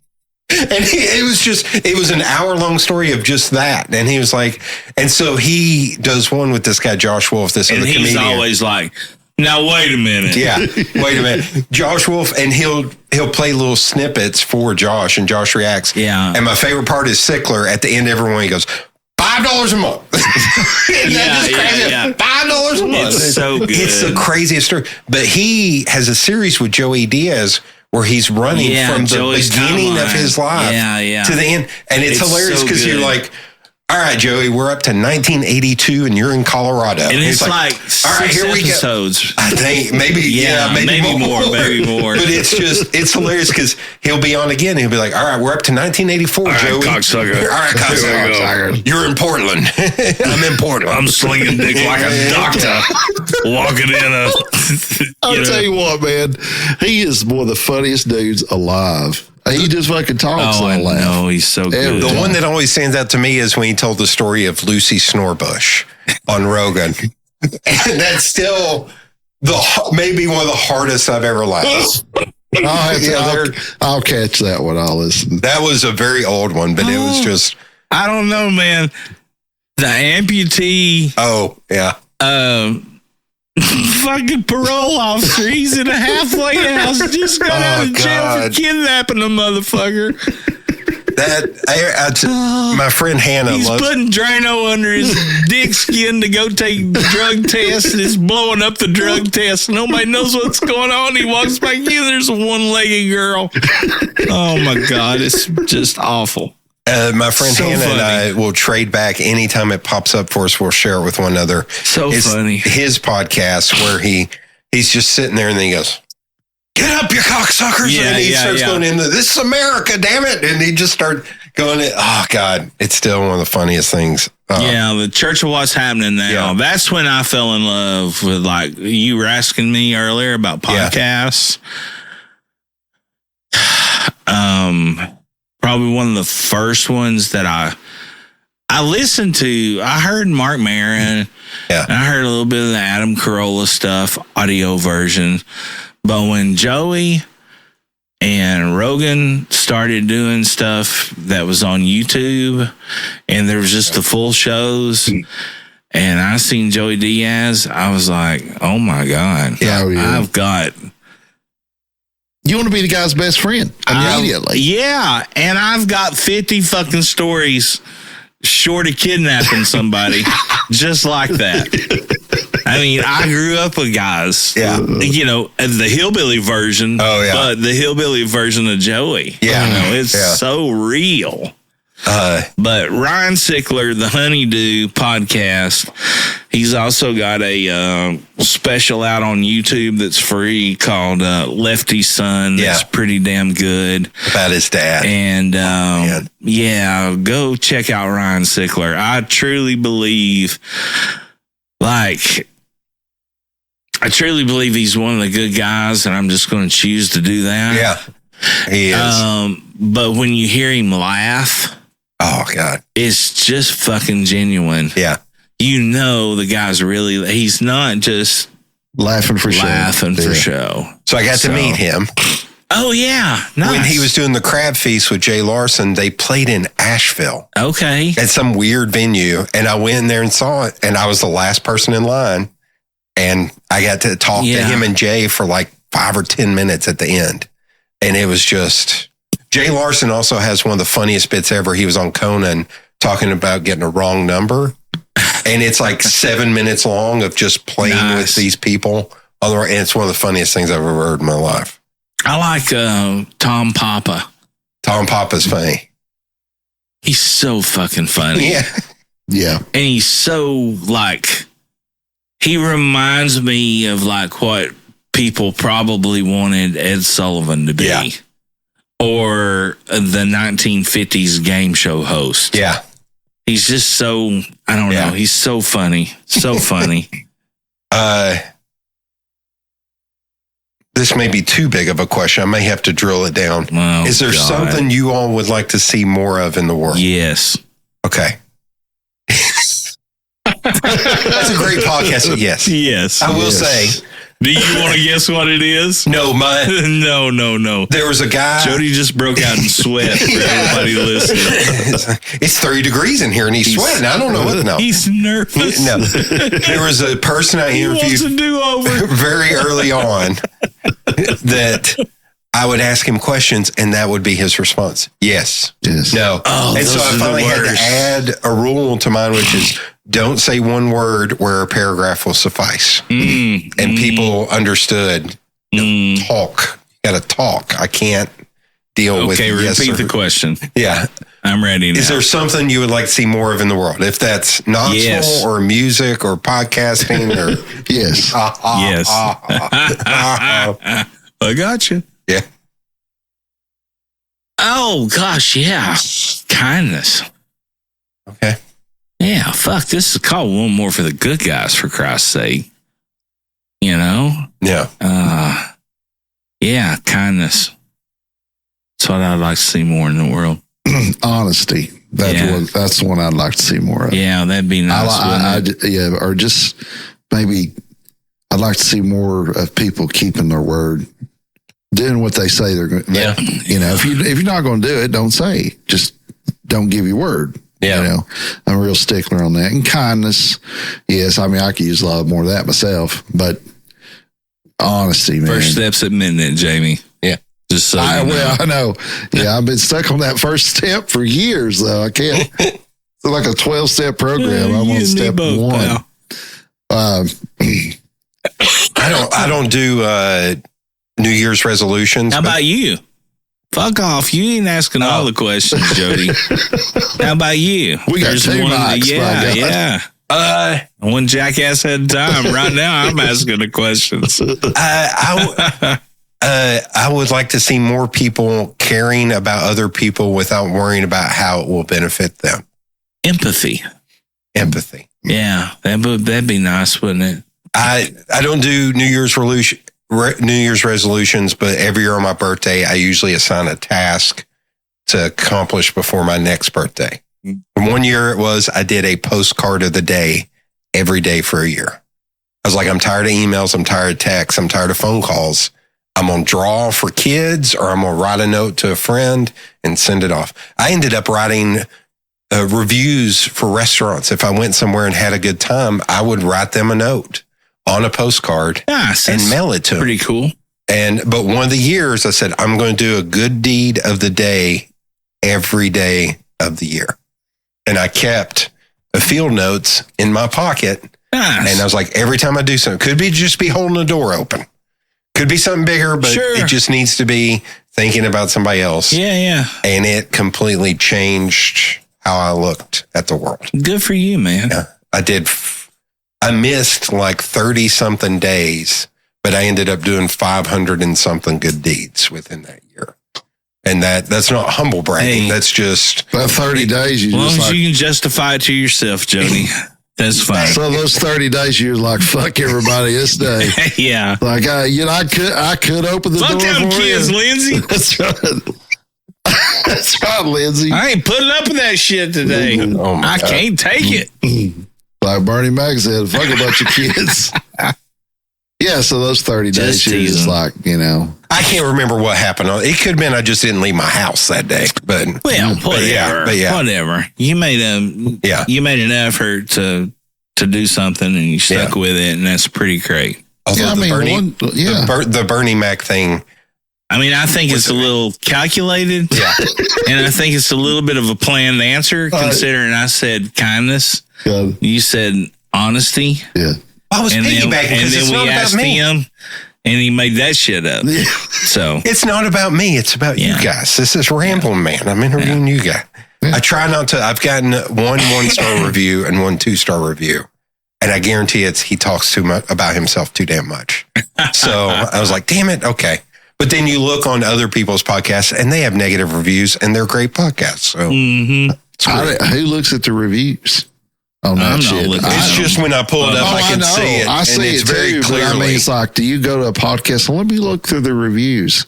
Yeah, that sounds like something I do when I buy something on Amazon. Yeah, that's true. Like, Jesus, I want to know, it's like a 4.9 out of 5. Who's the fucking outlier here? Yeah. Yeah. Did you laugh a little bit? Did you learn something? But Warner's 2-star review is pretty. I mean, you basically took a whole month off a good deed, just like said, fuck it. So, that could be one of the 2-star reviews. Well, I also did 2 episodes where I told, because I'm 45 and have never been married, and I did 2 episodes where I told dating stories. So I didn't think about that. It could have been ex-girlfriends that heard me talking shit. My friend Krista interviewed me. Did you change the names to protect the... I have nicknames for people. So here, I'll give you one nickname that is one of the greatest things ever that my friend Krista gave to me. She dubbed one woman that I went out with Whale Tits. So anytime I type... blow me down, matey. So anytime I type go with this girl too. Let's see. She got a sister? Anytime I type WH, I'm going to show you a picture just because I know I want to get the reaction. Hurry up. Don't do it. Hurry up. The WH. Anytime I type Joey, I'm lonely. WH on my phone, it auto corrects to Whale Tits, and it's capital W, capital T, the first T. Of course it is. Yeah. It's Whale Tits, for Christ's sake. Let's see. Here we go. Because other friends of mine have also heard stories, I have in my public folder on Dropbox, I have all these videos that she posts on Instagram. Because it's all... Oh. Now, wait a minute. Does Whale Tits know she's Whale Tits? No. Good God Almighty. Hail far Billy. Yeah, that's what the hillbillies would say. There we go. How does she not know she's Whale Tits? Is what I want to know. There you go. She was awesome. Unsolved mysteries. Now I've got to close that out before I accidentally open that at work tomorrow on the Wi-Fi. Do you not got a mirror at her house? When this comes out 3 weeks from now, Jody will be canceled. But I had nicknames for them all, so I wouldn't tell. But the funniest part was I told the worst story. You didn't know. Oh, fuck. Yeah. No. How did you not know? The last story was so bad in how the woman treated me that I watched my friend Krista, and the look on her face was so bad that I just started name her. Conzilla. So wait a minute, Krista was doing the podcast with you? She was interviewing me. All right, you hear that, Lindsay? Oh, shit. We got to quit picking on Lindsay. Damn it. I've got a doctorate and 2 kids. Okay. Well, nobody likes a braggart, Lindsay. Yeah. Sounds to me like you're a fucking multitasker. Yeah. Krista podcast was so angry at the last story. I was like, I just started giggling because it was so funny. And she was like, I was like, do you hate her? She's like, I hate people. I want to kill her. I was like, okay, Krista, calm down. Calm down, Krista. This is not Whale Tits. This is another one. I got you. What did I call her? You can't kill Whale Tits. No. God damn. Second piece of merch. Where's the man get a harpoon in East Tennessee? I mean, that's the question. You can't kill her. I'm trying to remember. We have a harpoon outlet here. And I mean, we got a Bass Pro Shop, but that's bass. It's not whales. I got a buddy that reminds me that I'm going to start doing this on the podcast. I'm going to start saying, well, I'm offended about everything like that because a buddy of mine, he worked with a guy. That'd be your answer for being a Yankee fan. Yeah, I'm offended. He worked with a guy. He was in law enforcement, and they both were. And if somebody was bringing up something that was, probably would be frowned upon by the department, he would always say, I'm offended. I'm offended. They finally asked him, but they said, why do you say that? He said, because by God, if it ever comes down to something like that, I can tell them that I said I was offended. Yeah. But you laughed. He said, I said I was offended first. So. Yeah, that's true. Well, Tits, I'm offended. Yeah. She's awesome. That you didn't know. Great. I'm not offended. That you didn't know. I'm somewhat in awe, but I'm not offended. Hey, do you all have a dream guest for the podcast other than Whale Tits? Well, now we have two. I mean, quite literally. Yeah. Well, yeah. Well, God, that's a good question, Jody. Man, I love that. Disappointed. I love that. Shit, I don't know, man. I mean, local or just in general, complete shoot Walt Disney. Shoot the moon. Who gives a fuck? So my dream, there was Joey Diaz would be the dream guest. Oh man, for me. we'd be dead. I mean, we'd be dead. Or Ryan Sickler. I think Ryan Sickler would be pretty much a dream guest too. Yeah. Well, we talk about anybody in history. So I will tell you. That's true too. My dream guest, I would love to sit down with us and smoke a cigar with Sylvester Stallone, because I'm such a huge fan of him and the Rocky films and all that. And I know he loves cigars. I was like, I think he's a fascinating dude. He paints and stuff now. I was like, I think that would be interesting. Well, it'd be okay, Jody. Yeah. I think that would be my dream guest. God, man, dream guest. If we just pick it out of a hat and it could be whoever that's alive. That's damn. I mean, most of them are dead. Really? Stallone? I mean, out of everybody? Because No. There are two. Don't you change up? There were two that I couldn't. Honesty. Yeah. Empathy. Kindness. Kindness. There are two that I don't think I could get the words out to. They're Magic Johnson and Kevin Smith are my two biggest. I don't think I could honestly have a enjoyable conversation. So you're a comic book man. Yeah. Are you? I've got 40-something long boxes. So I grew up, my dad, when he was... Would you like about 60 more? Because I've got a comic book shop that you need to buy some shit at. That's what I meant to tell you. Yeah. Okay. Larry Bird, then. If I'm going to get one, it'd be Larry. Legend, man. Oh, maybe Jack Nicklaus. I think maybe Jack would be before because you still got time on Larry. Jack's, 80. Well, the thing about Jack, though, I think he'd give you a lot of bullshit. He probably would. I mean, it'd be hard to. I don't think Larry give you no bullshit. That would be the other part of. No, but I'd have to mute some things. I'd be like Larry, mute. Yeah. Jordan's not the best of all time, is he? We're not on the air. Just tell the truth. Yeah. Get my answer and go back to it. Oh, there's a lot. Larry, mute. Did you really understand and know that you had Isaiah Thomas' career in the palm of your hand and that you could crush that fucking man at any moment and feed him cake? Here, I'll give you the second most famous person I've ever met in my life is Charles Barkley. Oh, man. How great was that? I picked out a cigar for him at Cam Newton's cigar shop in Atlanta. And you were this much taller than him, too. I am. He's 6'4", telling you. Yeah. So I walked in, I was sitting there with a buddy of mine. And Snugglehead. That's pretty good. We didn't realize Mike was the master of the impressions. Like, that's your next thing. But we were sitting there and he walked in and I was sitting with my buddy. He's like, Charles Barkley just walked in. He's like, no, he didn't. I was like, there he is. And so he went back to the humidor and my buddy was like, go buy him a cigar. Go buy him a cigar. I was like, all right. And I got up and I opened the door and he did a double take. He's like, what's up, big guy? And I was like, hey, how's it going? I was freaking out. What's up, big man? What's up, big? That's how it went. And the guy was helping him. I was like, actually, I've been smoking this cigar and it's pretty good. He's like, oh, which one is that? And he came over and picked out a cigar. Do you remember which one it was? No, it was one that I had not heard of before. Yeah.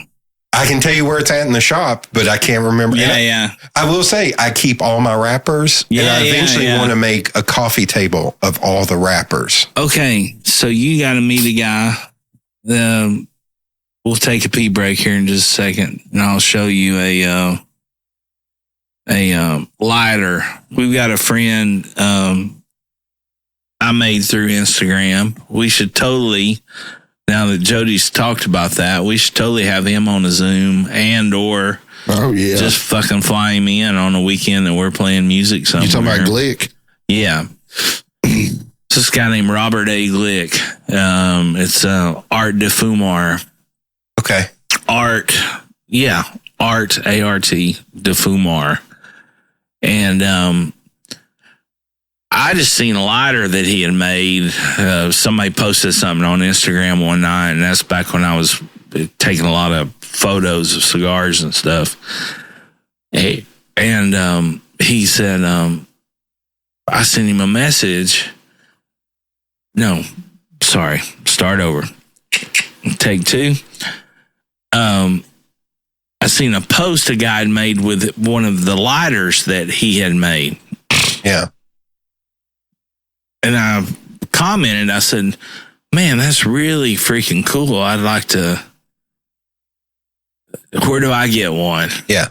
I think it's exactly what I asked him. And he wrote back, oh, check my buddy out, Art de Fumar. So I started looking at all the stuff that he had made, and I sent him a message, and the next thing you know, we're talking. He's I don't think he's retired, but he's a lawyer in Long Island. Yeah. And he just does cigar art with all the bands. Oh my God. For fun, Amazing. And he sent me all this stuff, and we started talking, and one thing leads to another, and he's like, I'm going to Fuentes Saturday, and then I'm going to Leva on Monday to give them these one-of-a-kind humidors I've made for them and all this shit. So I order a lighter, and on that Telecaster, it's got the Reds bucket hat hanging on it. Bottom left. I'm sending that. No, the top right. Oh, okay. Sorry. Top right. I'm sending that pick guard, that black pick guard. I'm sending that to him to cover in cigar bands. That's amazing. And he's incredible, man. And he's offered to do a wall hanger piece for the Christmas show and raffle it off and give it to charity. That's awesome. To Second Harvest and the whole deal. So, I'll show you that lighter before you leave. Yeah, he's not some half-asser too. It's quality work. Yeah. It's good. So okay, now same so is there anybody else you can think of? Well, it's funny, when I thought Larry Burton, I thought Charles Barkley and Shaq, that'd be fun to have in the same room. It would be, I'd like to talk to Don Mattingly too. We're sports fans. Yeah. Nolan Ryan. I would say Nolan Ryan. If I got to think about it for a long time, I got to have one sports figure, it would be between Bird and Ryan, probably. Well, I don't know that I said that I agree 100%, but I think if you get one, you would have to think in the terms of being like, there's some people it's just not good interviews. Yeah. Right? Yeah. And then there's other people that are maybe lesser on status and or levels or whatever for public. Yeah. That may be less, but maybe a fucking tremendous interview. So, I think you'd have to, I mean, not like you could ever really know about any of that, but. Well, in that, because I just saw him reshare it, although you're going to spit to the side when I say this, or maybe not. Todd Steed, when he met Bill Buckner, he said Bill Buckner could not have been more of a nice and awesome dude to just sit and talk to. I was like, that's one of the like. I met Bill Buckner. Did you? Yeah. Well, no, it's not what you think. We weren't at a petting zoo, Jody. For Christ's sakes, you fucking weirdo. That's the first time I've been called a fucking weirdo on this show. I'm just kidding. No, I was working at Holston Hills Country Club back in the day. And I was mowing collars on the greens. And I was up on number 5, which is a long par 5 up the road that you can see from Holston Hills Drive. I guess it's Holston Hills Drive. Mm-hmm. And it'd be on your left. And I was up there mowing collars, and I seen these 2 guys getting ready to hit in, for their, I don't know, imagine it was for their 3rd shot. They'd have to be some, while he strokes it a long way, hitters if they were hitting in on their 2nd. But so I pulled my mower off and cut it off. Went and got me a drink because there's a bathhouse right there on number 5. Mm-hmm. So there's 2 toilets and 2 water fountains. So I went and got me a drink of water. Those guys hit in. And I seen them walk up, and I'm just like, holy shit, these guys are putting the must in mustache. I mean, what are they going to do before they go in the pro shop? Just clean their cleats out on each other's mustache? Because these are boot brushes, And I said, hey, fellas, how's it going? Yeah, doing good, young man. How are you? Blah, blah, blah. I was like, I think I know you guys, man. You all look familiar. I said, I don't know if you're baseball players or not, but I said, but you both look like you should be on a pack of Big League Chew, back in the day. Yeah. And it was Bill Buckner and Phil Gardner. Oh, wow. Wow. Yeah. And Phil, went to school in Rutledge. Just like 5 miles up the road here. Yeah. And was a University of Tennessee baseball player and World Series champs with the Pirates, 2nd baseman with the Pirates. Did he play Beard? No, he played at Rutledge. Did he? Gardner? Yeah. I guess that's right. I don't know why I was thinking. Yeah. And so we started talking. Did you say anything about it? Yeah. No. I mean, what's that? You didn't say anything about it? About his big fuck up. No. Oh, I would have. Red Sox. Of course he Red Sox. You would have. I'd have been like, you know what? Dickhead. I would have said, you wouldn't have missed that damn ground ball if you'd been raised at my house because you'd have got called a little idiot. But I'm glad you did. Because that's another 30 years of disappointment for y'all. Hope you enjoyed your round of golf. Oh, God. He passed away. Buckner? Yeah, 19. Oh. Are you done? I'm done. Okay. Back to my story. They say life's about opportunities. You fucking missed one. Yeah. You're right there. Yeah. Would be okay if I finished my story. It'd be great. Okay. Be great. So yeah, I talked to him, and the next day I said, how long you guys going to be around? And he's like, yeah, we're going to be here through the weekend, And I came in the next day and brought my Bill Buckner Cubs card and my Phil Gardner Pirates card. And I handed it to him. I met him. And I said, hey, guys, would y'all mind signing these? And both of them looked at it and was like, wow, we ain't seen those guys in a long, long time, And So got their autographs, but yeah, met Bill Buckner. I did not ask him about the fucking boots. That would have been a great. That would have been a better story. Well, I figured it was just scored as an error, considering the man retired with 11 gold gloves in his career. Is that how many he had? Yeah. Just put that in your pipe and smoke it. You could have said, "Hey, would you have missed that ball?" Yeah, would you want a 12 gold glove? Would you have just caught that fucking ball? Would you have missed that ball if you'd been in a World Series with the Cubs? And he'd been like, "Fuck no," because I wouldn't have been in a World Series with the Cubs. So that's what he could have said. But that's all right. It's okay.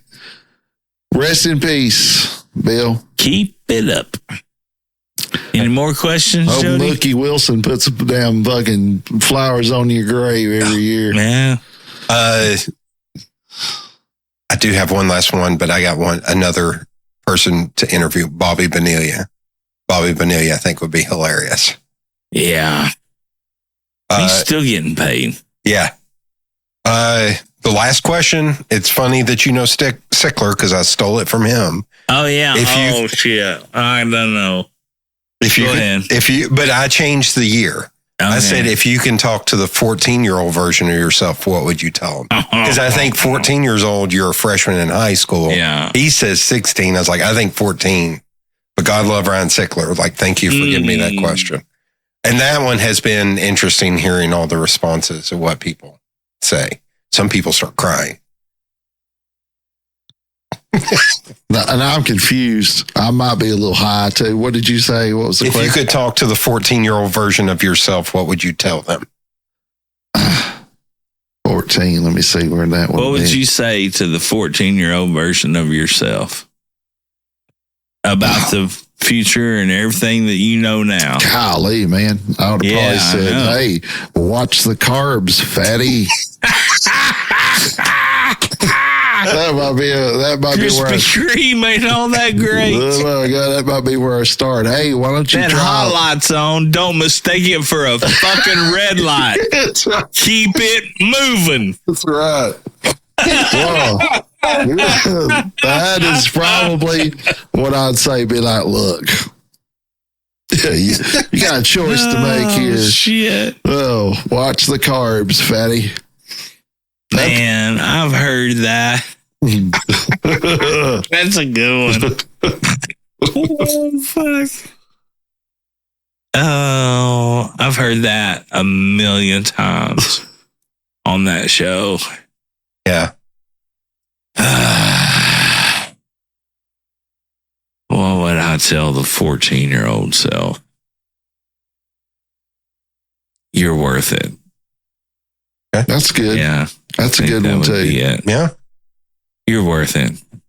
Yeah, that's a good one. A secondary one. Carbs would definitely be at the top, probably.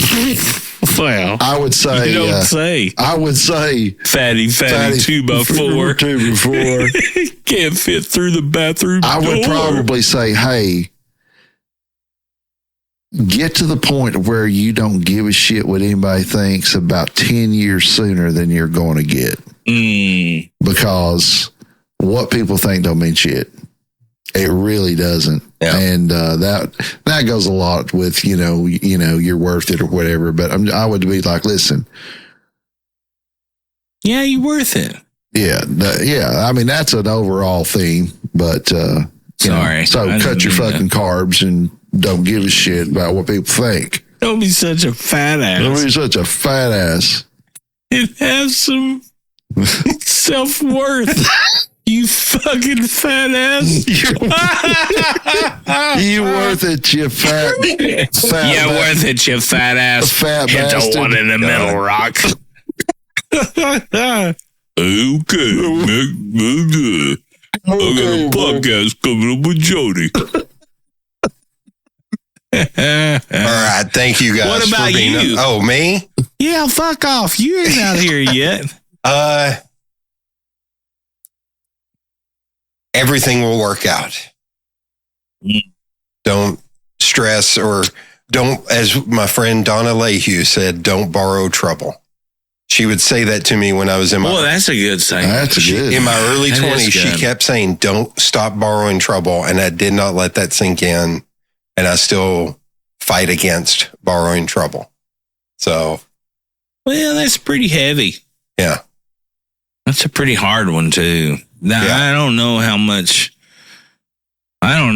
of that you could do without age. Yeah. You know what I mean? Yeah. Like, there's a lot of the things that you might be able to tell yourself, but I think a lot of it comes with age, experience.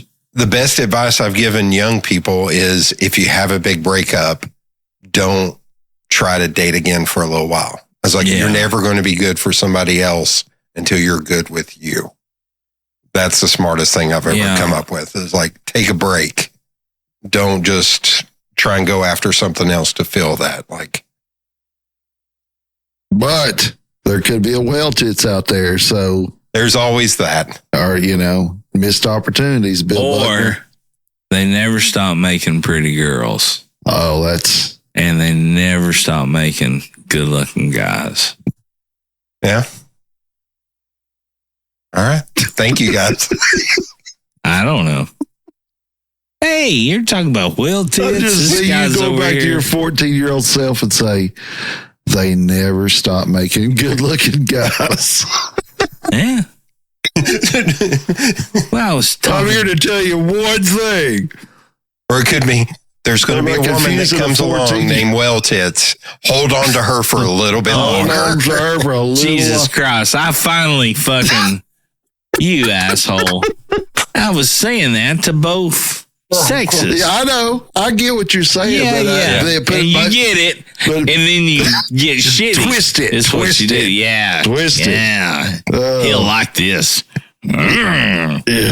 Yeah, we'll be 70, 80 years old. Be like, remember that time that you met Bill Buckner and didn't tell him to fuck off? Yeah. And I told him I like guys.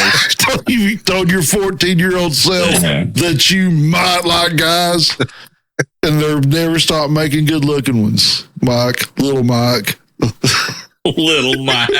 Little Mike, let me tell you something. I know you know, but they never stop making good-looking guys. Well, I can tell you this. Maybe. I'll get to it. Don't judge me. Ramlin Man Podcast. Yeah. Jody Collins. Give it a listen. It's good, man. I've listened to at least, like I said, I've listened to at least 3 or 4. And I'm gonna add it right now. Yeah. Thank you. Yeah, it's pretty good. Jody is very the way he runs his is he's very he's very question oriented because he's a very curious fella about people. And I think that's, if I would be able to give advice to folks that's wanting to learn about things and or interview people and or get into anything in life to learn more is to be very curious. Yeah. And I think that's a very good thing and a very good trait. But give Jody's podcast a listen, Ramblin Man. As far as we go, thanks again, everybody, for being here with us.